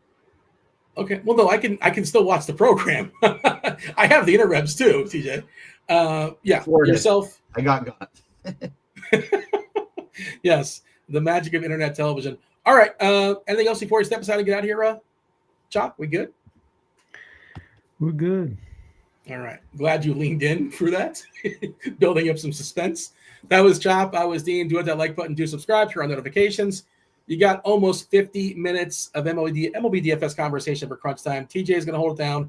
You got Kirkwood. You have Dave Potts. TJ, it is all yours. What's up, everybody? Welcome to MLB Crunch Time. I am your host today, like Dean said, TJ Zwarych, and joined, as always, for Crunch Time by two of the sharpest minds in the biz. First up, we got Kirkdiese. How you doing, Kirkwood? Doing very well, thank you, TJ. How are you doing? Doing well. Nice to see you again. I don't get to. I'm confined to my weekend crew now that Steve, the wonderful Steve, is back in action, and so it's good to see you again. I feel like it's been a while. Yeah, always a pleasure. Always a pleasure. Especially, I was a highlight to have you. And I check all those other sources that Dean doesn't check, so I knew you were here, and I was happy. It was a nice little surprise, and of course, I love doing shows with Dave. So we're professionals, so of course we see those type of things because as professionals do, they check their schedules and such. But joining us as well, speaking of professionals, we got Cheese, Dave Potts. How you doing, Cheese? I'm doing all right.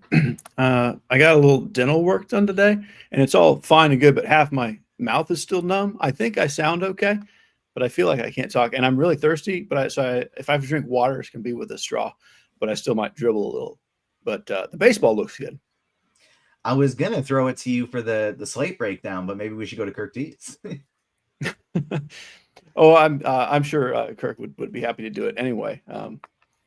While I drink my water out of a straw. Yeah, go have some water. Do whatever you need. But I got one of these big, huge bendy straws. Nice. Nice. No one's had more dental work than me. I hate to say that, but I've had it all, and I hate it all. Before we get into the slate breakdown, which will hopefully be a little bit more enjoyable than dental work. I too hate dental work. But make sure you hit the like button, subscribe, hit the notification bell. We will have Spidey bombs coming. I'll drop one immediately after we're done the kind of overview, and then every 50 likes and how it goes. So at 150 likes, 200 likes, I'll be dropping some Spidey bombs. We already got the first one ready for 100. I'll drop that shortly. But Kirkdiese, why don't you give us a overview of how you plan on attacking this slate? All right, let me just pull up Cheese's article here and read his overview really quickly. All right, so that's what the cliff notes are for, Kirk. Just read those cliff notes to the people. Well, this is what I do actually. I have two tabs. One is with just your cliff notes of pitching, and one is your cliff notes of hitting. So I have both of them up.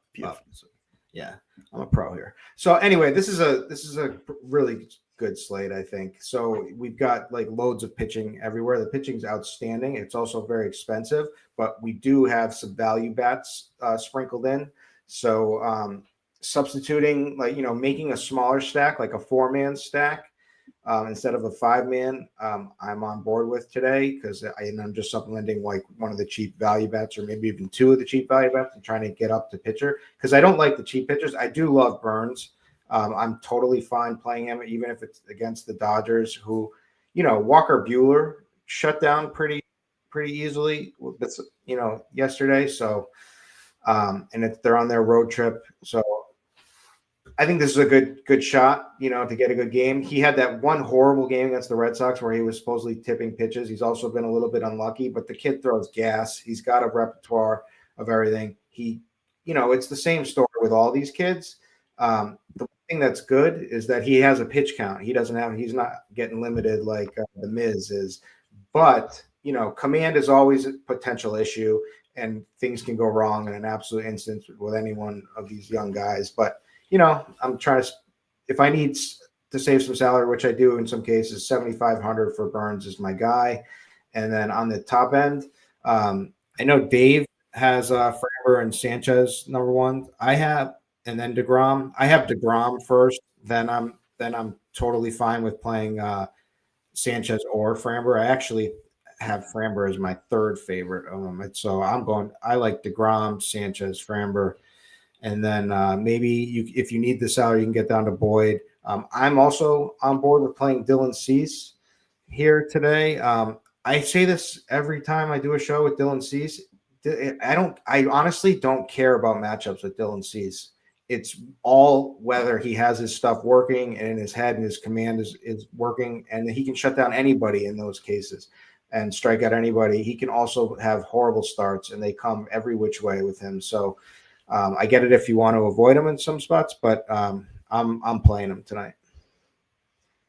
That's to your point on Cease, because we seem to be on shows with Cease a lot. He kind of follows the guy who now follows the Robbie Ray rule. Like, you can't predict which is coming, so if he's not popular, you should play him. That's kind of how I view it.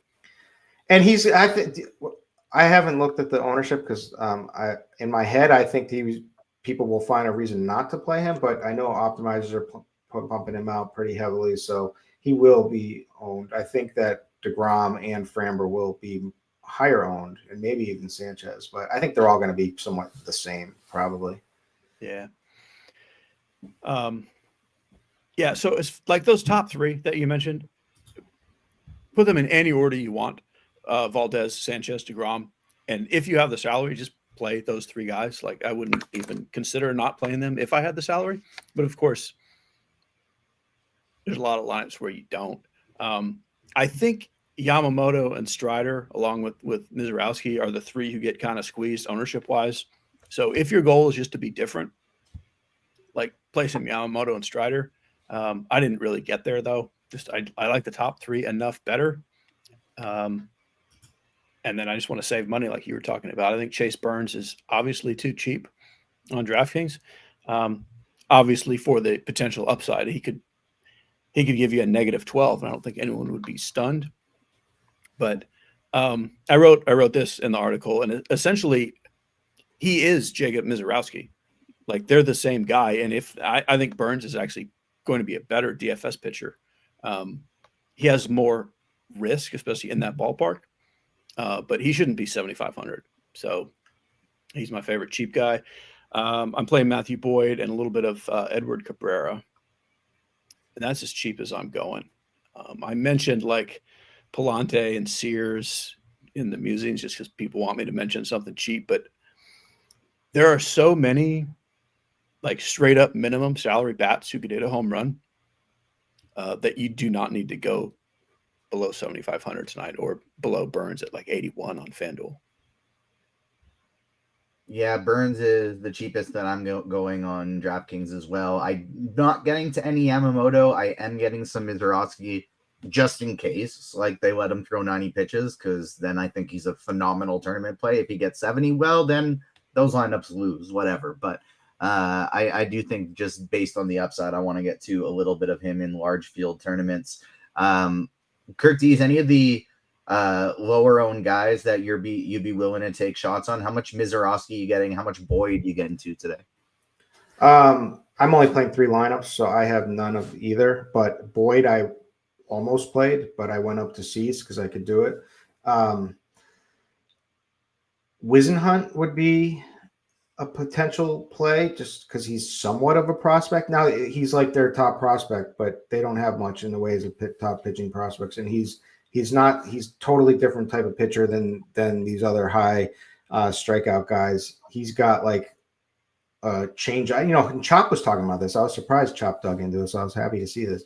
He's got like a change up, which is really good. Other than that, everything is meh at the moment.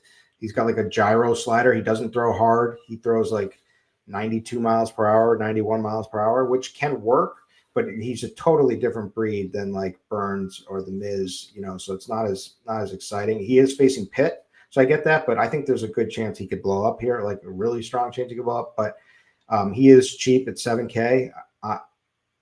On like Yahoo, which I'm playing tonight too, he's dirt cheese, the minimum of 25, so I have him. I'm playing him there, but I'm not expecting it to go very well. Hey, Kirk, since you mentioned Wizenhunt, so when a prospect comes up, you go to Fangraphs and look at that's where it shows you like the changeup is good. The little notes under where it shows the pitches says, and I'm quoting, Wizenhunt's changeup is very special.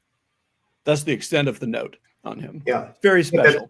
That's what he's got right now. Yeah, everything else is work in progress. Yeah, very special. I assume that's a good thing. Sometimes people say something is very special in a bad way, but this is the good kind of special. All right, let's make the pivot over to one question before we switch over to stacks. Cheese, are you doing the double? If you were a cash game guy, would you be doing the double 10K pitchers and above, or would you be trying to find a cheaper SP2? In cash, I'd have Sanchez and Framber and or DeGrom. Yeah, there's too many cheap bats. That was my next question. If you had, say, Sanchez and Framber, but needed $400 more, are you okay with Sanchez DeGrom? Totally fine. Yeah, like those three are just a straight up tie, really. I mean, I go Valdez, Sanchez, DeGrom, but you can flip them, and I'm fine with that. All right. If I'm not mistaken, we are already over 150 likes, so I'll drop the first Spuddy Bomb right now. I'll drop the second one right after we do stacks. I will drop the third one as soon as we hit 200 likes, so keep on hitting that like button. Spuddy Bomb number 1, Kyle Stowers. It's a Stowers. I always say Stowers. Kyle Stowers. Palante is a great ground ball guy, but when the ball gets hit in the air, it typically gets hit really hard with him. And plus 525 for Kyle Stowers, one of the best home run hitters in the league this year. Too sweet of odds. So Kyle Stowers, Spuddy Bomb number 1. Second one coming after we're done talking stacks. Cheese, who are you stacking up today? I have a pretty narrow pool of offense. I like a lot more one-offs than stacks. Basically, I like the Phillies and the Rangers and the Mariners. I'm a little under on the Braves, although they're probably the closest thing to chalk. And then I like the Twins for the salary. And that's what I like. Kirkdiese, how about you? Who are your top stacks today? My favorite is the Braves. I'm going against Dick Mountain here. Also, my dew point model loves the weather. 92 degrees, nice little bit of wind blowing out. It's not the best ballpark, but these Braves are, I'm chasing the home runs here, and that's what I want on my stack. And I mean, like all of these guys are big home run hitters that I'm playing. And I'm totally fine with just playing 4, like I said, instead of going 5. So just picking out the ones I need. Other than that, my next favorite is Philly. I really only like being honest with you, I really only like Turner, Schwarber, Harper, and Real Muto for a catcher.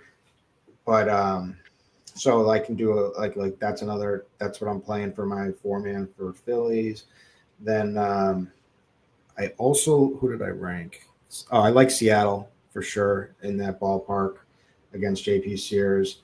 But again, I like all the mini stacks here.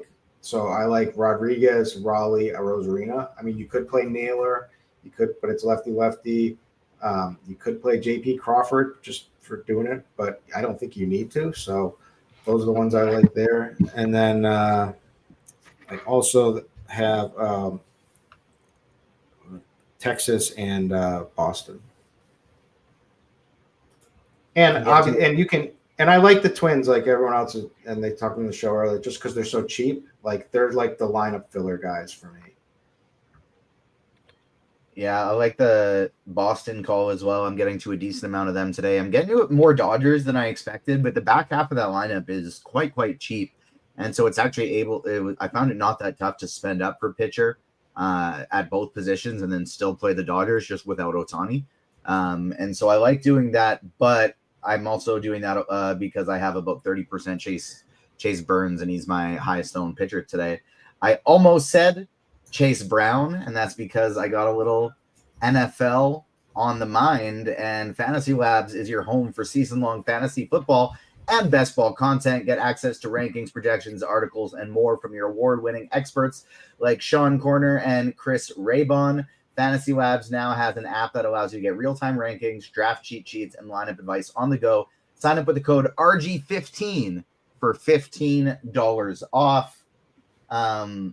Seattle is going to be my highest owned stack on the slate tonight. I have them in 16% of my 150 lineups, and that's going to be the most for me. Spidey Bomb number 2 today, because we hit 150 likes, is Lawrence Butler plus 400. Get into a lot of athletics as well. I love them as a sneaky stack going up against Luis Castillo. Lefties are my priority, but I'll throw some Brent Rooker in there. I have no problems with that whatsoever.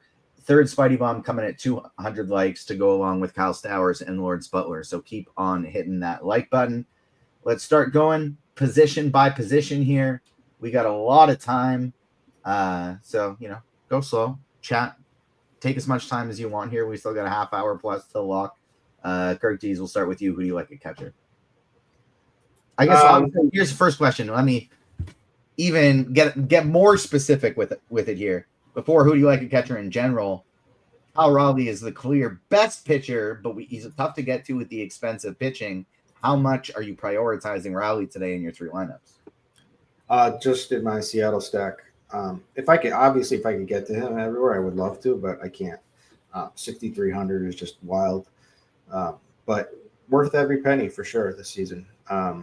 Sean Murphy is a little bit, has great numbers against lefties and facing Rich Hill, so that's obviously pretty good for 3,900. I like Real Muto, like I said, was 3,700. I like, and then Augustine Ramirez for the Marlins against Palante at 3,500. So there's like big thump. All those guys are high upside, home run upside catchers, and there's catchers pretty stacked. Like Langeliers is in play, Herrera is in play. I mean, there's no shortage of homers. And actually, I'm not playing Mitch Garver tonight. I would have considered that if I was going down more in salary, if he was down a little bit more. But I like Augustine Ramirez better. Steve saying in chat that JP Crawford is getting traded, so that may be the reason why we do not have a Seattle lineup yet. Obviously, that is the last game of the night, so it's not that late for it to get the lineup. But I guess definitely. Is he on the block, or he's getting? I think I think that meant like he's getting like he is not going to be there tonight. But we will see. Either way, they took him out of the projections. So get yourself out of. The lineup just came out, and they basically just moved everybody up a spot. Okay, so yeah, maybe that's just an attenuation, but either way, he's not in the lineup. So get your JP Crawford out of there. Cheese, who do you like at catcher? I mean, obviously, I like Cal Raleigh, and I am playing a lot, even with at least one expensive pitcher, because I'm going to mention a bunch of super cheap bats at a lot of other positions. But I like Garver, too. I think it's fine to in a stack or not in a stack. I like both Seattle catchers. Also, I'm on Sean Murphy. He's my favorite Braves bat. And really the same guys that Kirk mentioned otherwise. Like Real Muto, I like a little more in stacks, but he's fine. Same with Langeliers. I like him fine, but more in stacks. Even Augustin Ramirez, fine, but more in stacks. Like I'm not sure if I have anyone other than Raleigh or Garver as a one-off. I probably do somewhere, but essentially that's how I'm doing it. Seattle catcher or a dude in a stack. All right, take me to first base. I'm not playing Ohtani, not because I don't think he can hit 2 home runs. It's just that's not where I'm spending the salary. And I do like Harper and Kurtz almost as much, and they're considerably cheaper. I also like Jonathan Aranda, particularly on FanDuel, where he's always cheap, but I like him on DK as well. Probably playing Cody Clemens at second, but he's fine at first as well. One of the 2K guys who could hit a home run in Tristan Gray for Tampa, hit a home run and get pinch hit for, but at 2,000, if he walks and scores a run, he's fine. So that's one of the ways I'm getting some Cal Raleigh. And that's kind of about it. I would say don't forget Matt Olson in your Brave stacks in the lefty-lefty. People will always kind of ignore that, but it's not like Rich Hill is amazing against anyone or going to pitch the whole game. All right, take us to Kirkdiese. Who do you like first? Yeah, the same people. I mean, I'm playing Cody Clemens pretty much everywhere at first or second. Just he has gaudy numbers against they're small sample, obviously, but he's got legit power, great numbers against righties. And Dick Fitz, I think, is underrated for a pitching standpoint, but I also think he's work in progress. But he does throw heat, but the Clemens is definitely a good cheap home run play tonight. Josh Smith is also another cheap, batting first play at first or third on DraftKings. I'm playing Matt Olson. I'm fine with the lefty and against that bullpen too later. I love Harper. Kurtz, I mean, how can you not like him? And he's so young too. But he's like the Jason Tatum thing. Like everyone's going to be talking about how young he is for the next 3 years, as he's like one of the best hitters in the league. Who? Nick Kurtz. Who? The other guy? Yeah. All right. I've heard of him. I didn't know he was young still or ever. Yeah. Carry on. I mean, you probably knew he was young at some point. I mean, when he was a baby, he was young. Yeah. I don't know what I'm talking about. I just I heard a basketball player's name and I recognized it, so I'm proud of myself for that. Oh, Tatum. Sorry, that's your. Yeah. Yeah.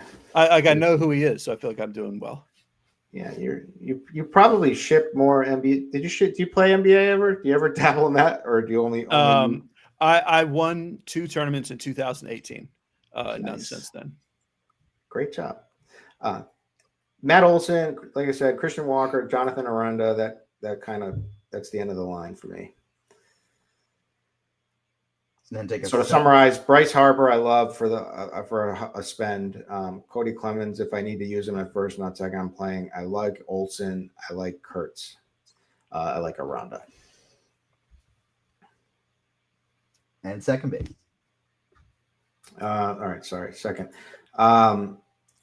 As Chop would say, Marcus Seaman at 4,400. That was pretty funny when he said that.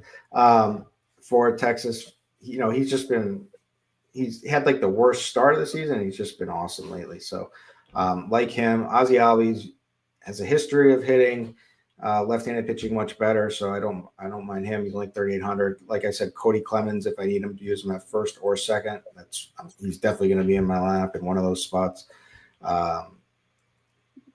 Other than that, I don't really like a ton. Anyone in stacks, Willie Castro is speed and power, I'd say, at this point in his career against Fitz. And that's about it. All right. Cheese, how about you? Who do you like at second? Yeah, there's just not much to say at second. Like I think Cody Clemens and Albies are kind of the obvious plays. Polanco and Castro are fine. I think that's it outside of just things in stacks. I mean, I don't know why else you would play any of these guys. There's a lot of good pitchers, so there's just a whole bunch of players that it's kind of silly to play on their own when there's just someone against a bad pitcher. Really, like usually my list has, even at positions I don't like, I'll end up with like 8 guys. I only have 4 guys written down at seconds: Clemens, Castro, Albies, and Polanco. All right, take us to third. I assume that Austin Riley will be the chalk because he's still priced down. But maybe Royce Lewis kind of creeps up there with him because he's a little cheaper. I'm playing more Lewis than Riley. Just every little bit of salary I can save is useful today. I do like Bregman as well. I think, like, of the stacks I mentioned, the next stack in line for me would be Boston, but I'm doing a little more, just a couple bats here and there, with Bregman being one of them. Other than that, again, like, these positions, they all just die out super quickly. Like, you can always play like I think Machado and Devers are kind of interesting today. Matt Chapman as well. Like, those are the teams, the Padres and the Giants, that are like, they're okay and they're facing not great pitchers, but they're not bad pitchers either. So as far as things that are just going to go way under the radar, but if Riley and Lewis don't do anything, then like one home run from any of these third basemen kind of wins the position. So I did toss Machado, Devers, and Chapman into the mix. Kirkdiese, how about you? Who do you like at third? Yeah, the same. I like Austin Riley is my favorite. Josh Smith, if I need the salary savings. Bregman, I'm on board with. Royce Lewis, salary savings again. Chapman is dirt cheap, just double donged yesterday. And other than the last one, it would be Caminero, just for home run upside. He's gonna, he's down the list. He's 5,200. He's not going to be a priority for people. So I think you get some separation with him potentially. And that's it. Not excited about it, but for some reason I ended up with a fair amount of Mauricio Dubon. Dubon, yeah. Who do you like at short? You can play him at short too. Corey Seager, awesome bet to home run tonight. He's not a Spidey bomb. Spidey's lacking. I'm sorry. Actually, the odds matter, so he probably doesn't have a good price. But yeah, he's plus 265, so I didn't even bet on him today. Yeah, that's good. If I had to pick like almost one guy that I'm pretty confident in homering, Seager would be my guy. I'm playing too much Carlos Correa. He stinks this season, but I need the salary in these lines. I want to get two decent pitchers, and so I'm going to run with him against my Red Sox. Bobby Witt, I think, is a good play. Trey Turner, I like. I think Trevor Story, batting cleanup for Boston, 3,800, absolutely brings home run upside to the table. And those are my guys. I didn't bet on Corey Seager today to hit a home run because of the odds, but he is my highest owned bat on the slate. Cheese, I know you're a big Seager fan in general. How much Seager do you have today? And then is there anybody else you would even really consider using as a one-off, or is it just stacks from there? Seager or stacks? The only other guy is maybe Trevor Story. That's it. Seager and Story. Those are actually the only two I have written down. And then I would say Bobby Witt would be my favorite spend up to be different. But I feel like I know what the chalk should be, and it will probably be the chalk, but I don't think it will be as high owned as it should be. I'm talking about Seager. If he's actually going to be 16% owned, I think that's just, I think he'll be like 25. Yeah, I think he'll be like 25 to 30, but still, I think he should be, like you're saying, like 50. Take us to the outfield. So at the high end, I like Schwarber the best, ahead of Acuna and Ohtani, but they're all great. And then I think the two Mariners righties, J-Rod and Rosarena, will be somewhat popular. Like, it seems like they're a little pricey, but like, they're really good against lefties, those two guys. So them, along with Butler and Soderstrom in that late night game, are all good, kind of on their own, or in stacks or mini stacks. I've got them all different varieties. Then there's all those other spend ups that no one's going to play at all, like the Cubs, like Tatis, like Soto. In deeper MME stuff, I would mix those guys in, but because there's so many plays and you can't really spend up that much, even like the Schwarbers and Acuñas aren't going to be that popular. So I don't think you have to go crazy with saying, oh, Tatis is going to be low owned. Well, Schwarber might be low owned too. So just go with that. I've got most of my lineups have a essentially 2K nonsense guy on DK. I think Trammell, Jock Peterson will be the two more popular ones. I think you can play Jacob Melton or Kirkdiese as well. Like all of those guys can hit a home run, and they're free. Yeah, I have We've said this before.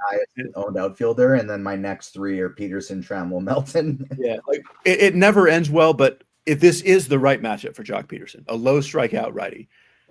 And I'm sure Peterson you can hit a have ground looked ball. at it. I'm sure you've looked at it, so it kind of defeats the purpose. But just like knowing the season that Jock Peterson has had, what would you assume his hard hit rate against righties is? With pretending I haven't looked at it, I would assume it's like 60%, but it's not. Yeah. It's 62. According to Plate IQ, is 62%. So you're pretty spot on. But anyway, it's insinuating. Thought I was shooting over by a little bit. Under by a little bit, but I was thinking like you'd think it'd be trash because of how he has played, like how the surface numbers are, but like it might be a Royce Lewis situation where one of these days he's just going to start hitting the ball really well again. Well, he's coming. He had a fracture in his hand. He's been out for a while, and so that's a little scary too. On top of it, for me, with him, I'm playing him. I don't know how many at bats I'm going to get, but I need the punt. And how many at bats you think we get, Cheese? For Jock? Yeah. I think we get let's say 3. Let's say we get 3. That's good. It's good. That's what what we else do you like in the outfield? I mean, it's the same thing, and those are the punts, Taylor, Trammell, and Jock. I love Dave's Rosarina and Julio Rodriguez calls. My favorite is Big Ron on the slate. Everyone knows Big Ron is. I love Roman Anthony for the Red Sox. This kid's a stud for sure, and he's now the new leadoff hitter. Decent matchup for him. If you need another punt, Yoshida from the Red Sox is nice at 2,900. So I like a lot of the Red Sox. I like Duran. I also like the Phillies guys. Obviously, I love Schwarber. I like Lawrence Butler. And there's a lot of I'm trying to be optimistic by a lot of people. And Marcelo Ozuna down to batting 7th, who has had a horrific year. But 3,500 is just too tempting to me against Rich Hill. Yeah, he wishes he was Jock Peterson. Geez, I realized I made the transfer over to Kirkdiese before you may have actually been done your outfielder breakdown. Is there anybody else you'd want to touch on? It was pretty much. I mean, I kind of skipped like the lower mid tier. I think Kepler. I prefer Kepler over Ozuna in that range, and Matt Wallner. All right, let's do a little pitching recap, and then we will, of course, get some home run picks and then get some QQs. I'll be looking at the RotoGrinders live stream Discord chat first. Then I'll be going to the YouTube chat second. As Steve mentioned in chat, 700 people watching, and we need some more likes. 8 likes away from the next Spidey Bomb, but if we keep going, if we get up to 250, the Spidey Bombs will just keep coming. So keep hitting that like button. Realistically, with 700 people watching, we should be able to clear 300. No problem. Do us a favor. Hit that like button for us. Cheese, who would be give us a recap of what you're doing at pitching. If you have salary, and I think you can, just play your choice in any order of Valdez, Sanchez, and DeGrom. From there, I'm skipping down to Matt Boyd, but you can do Dylan Cease there in that range. And then I'm skipping down to Chase Burns with a little bit of Edward Cabrera. Kirkdiese, are your priorities at pitcher tonight? Yeah, my favorite is DeGrom. My second favorite is from the high end would be Sanchez, and then Framber. I'm cool with playing Cease. Also cool with getting down to Boyd. And then the farthest I go down is Chase Burns, who I wrote up as the salary saver for lineup HQ today, 7,500. And normally I try to pick 2 salary savers for DK, and I couldn't. I just gave 1. And it's Chase Burns because I'm just chasing that upside. I think he could have a good start against this Dodgers lineup. Yeah, I really like that call as well. Chase Burns and Matthew Boyd are the 2 non-super expensive pitchers that I'm going with a lot today. Let's get some home run picks. We do have enough likes for Spidey Bomb number 3. We'll get a 4th one if we get up to 250 likes, so keep hitting that like button. Spidey Bomb number 3, plus 320, Bryce Harper to go along with plus 400, Lawrence Butler, and plus 525, Kyle Stowers. My favorite, just straight up guys to hit a home run today would probably be Schwarber 1, Seager 2. And then obviously Ohtani probably is 3. But not very great odds on those guys today. So we got Stowers, we got Butler, we got Harper. Cheese, who do you got hitting a home run? Well, Corey Seager and Jock Peterson. Haha, Peterson, I like it. Yeah, and so that's a high and a low. Somewhere in the mid-tier, we will Matt Wallner. Speaking of Harper, did you hear about the Harper and Manfred stuff? No, I did not. I did. Manfred was Love it. in the Phillies locker room talking about implementing a salary cap, and Bryce Harper started yelling at him and told him to get the F out of our locker room if you're going to talk about that. Good Man, for him. wants to keep his boys getting paid. Kirkdiese, who you got hit a home run? Well, he's right too. They're just playing to the owners, with the salary cap. I think that was electric. I would have loved it if he threw a little shove in there too. It would have been really, really good. But good for him that he didn't do that. Anyways, I'm gonna manifest a home run here. Dave gave the Jock Peterson. I think we need to double that one. So I think it's going to take 2 people to recommend him for him to actually go yard. So I'm going to manifest, like Dave did with Jock Peterson home run. I'm also going to manifest a Cody Clemens home run. And then the ones who else I do think? I think Roman Anthony goes deep today for the Red Sox. And I'm going to manifest one more with Ozuna. I think most of those guys. Jock and Ozuna.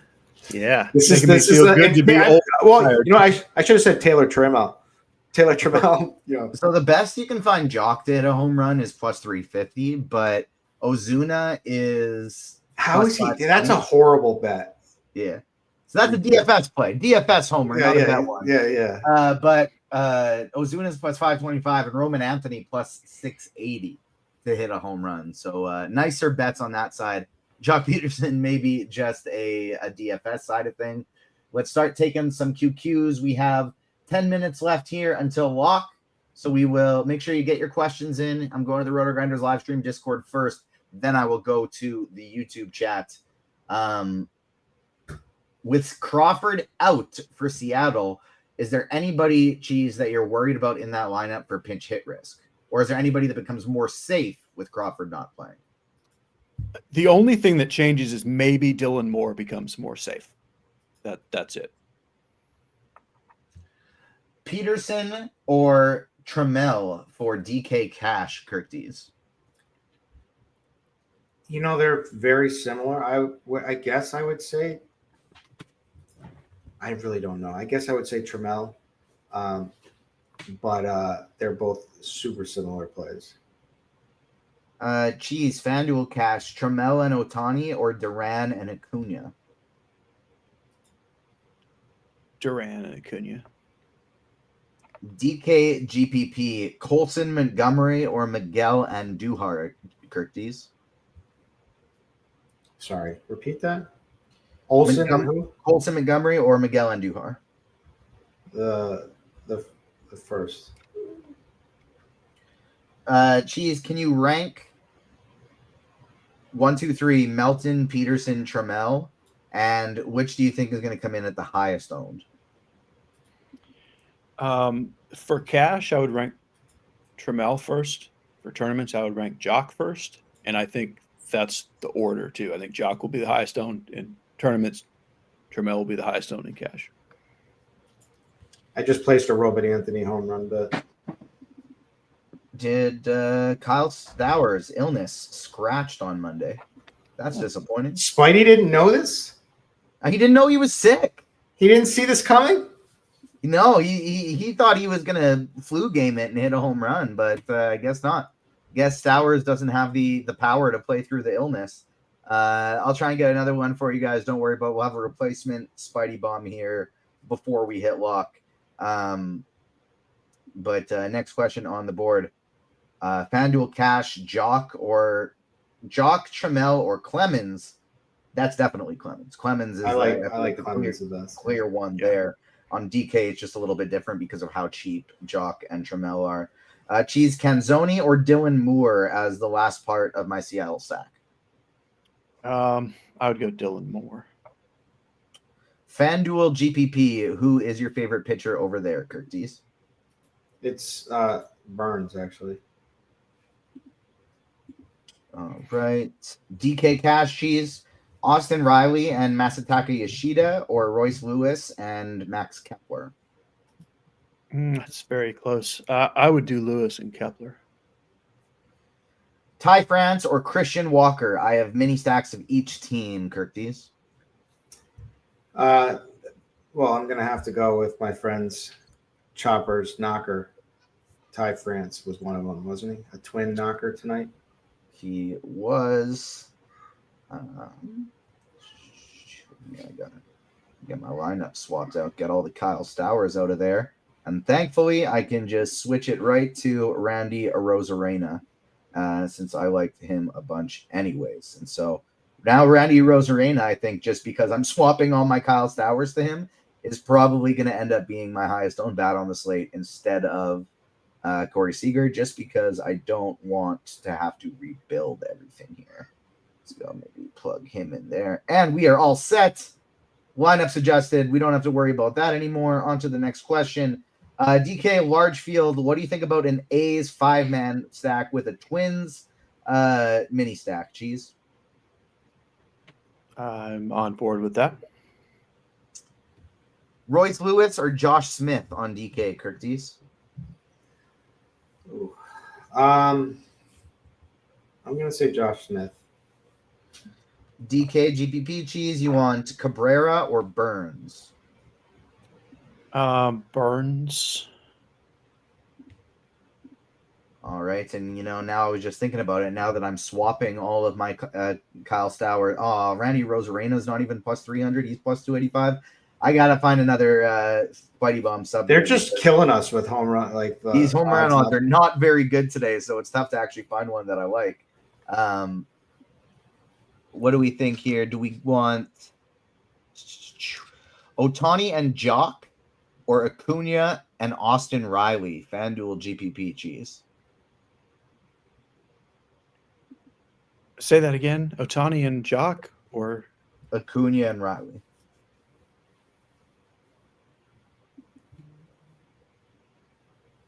Ohtani and Jock. Montgomery and Burleson or Josh Smith and Yoshida? DK GPP Kirkdiese. Josh Smith and Yoshida. All right. Everybody letting me know that Kyle Stowers got scratched. Another Cabrera or Burns. That is Burns. DK Cash Cheese, DeGrom and Kepler, or Sanchez and Wallner? I mean, that's as toss-up-y as toss-up-y gets. I would do Sanchez and Wallner, but that's like flip a very good coin. Like I would flip a nickel for that one. Super large field GPP Kirkdiese. Pick one. White Sox or Royals?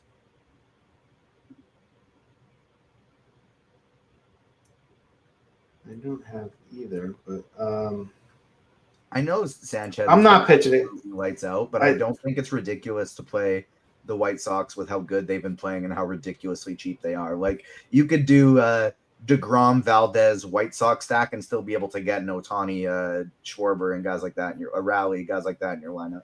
Thing is, I could see Strider blowing up more so than Sanchez. Mhm.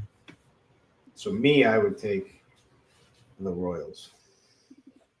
Just seeing like, I know it's a terrible matchup, but like Miguel Vargas at 2,800, like he's better than a $2,800 hitter. You know, he should be like $3,800. But I guess that's the case with a few of these 2K bats today. Is $900 too much to leave on the table for a DK tournament? Cheese? An option that they had would be either keep a 5-man Brave stack with Ozuna and leave 900 on the table, or they could upgrade Ozuna to Roman Anthony and just have it be a 4-man stack. No, and that kind of thing, just play the stack and leave the salary. Burns okay for FanDuel single entry. Kirkdiese, I think that's your favorite option for single entry, no? Yep. Cheese, what do you think about Colson Montgomery for some cheap power today? It is wild to me how many people have mentioned Colson Montgomery. I was surprised as well. Yeah. Sanchez has a 71% ground ball rate with a lot of strikeouts to lefties. I don't know what we're talking about. Wallner or Kepler straight up, Kirkdiese? Wallner. No, Jeez, no, I'm taking that back. Kepler. Cheese, what do you think about a Miami mini stack today? It doesn't look quite as nice without Stowers there. Yeah, I liked it with Stowers, but without him, I mean, I feel like I just like Jesus Sanchez and that's it. yeah, I like Sanchez and Augustin Ramirez is fine, but Yeah. So I had a few Miami minis. I'm probably gonna make them disappear now without Stowers. Large field GPP, Kirkdiese, DeGrom, or Sanchez? DeGrom. Travis says, what's Cheese's top 3 stacks? Come on, hit us with it. It would be Seattle, Philly, and Minnesota. Nah, Seattle, Philly, and Texas. Or I have 4. I don't know which 3 of those 4. It's Seattle, Texas, Philly, and Minnesota. I don't know which one to leave out.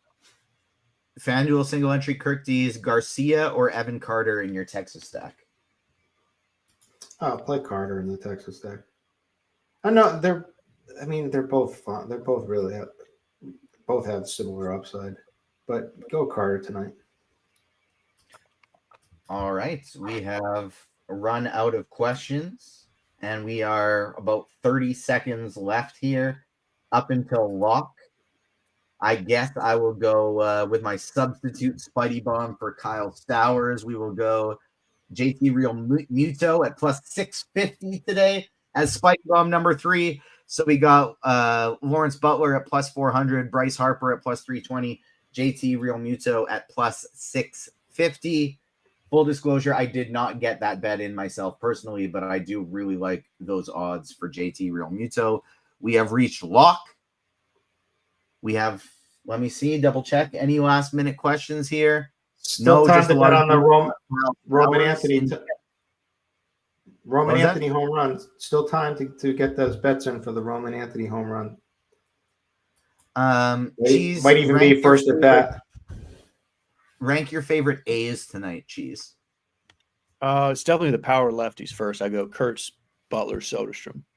And then you can also do, well, Rooker and Shea are, of course, fine. Carlos Cortez is another random cheap outfielder you could throw in that mix with those other guys. Final question, DK Cash, Otto Lopez and Schwarber or Seager and Arozarena. That is Seager and Arozarena on that one. And that'll do it. Thank you so much for tuning in, everyone. Good luck on all your contests. We, of course, will be back tomorrow with our regular MLB coverage. On behalf of myself, Cheese, Kirkdiese, Steve behind the scenes doing a wonderful job. As always, we will see you next time. Peace.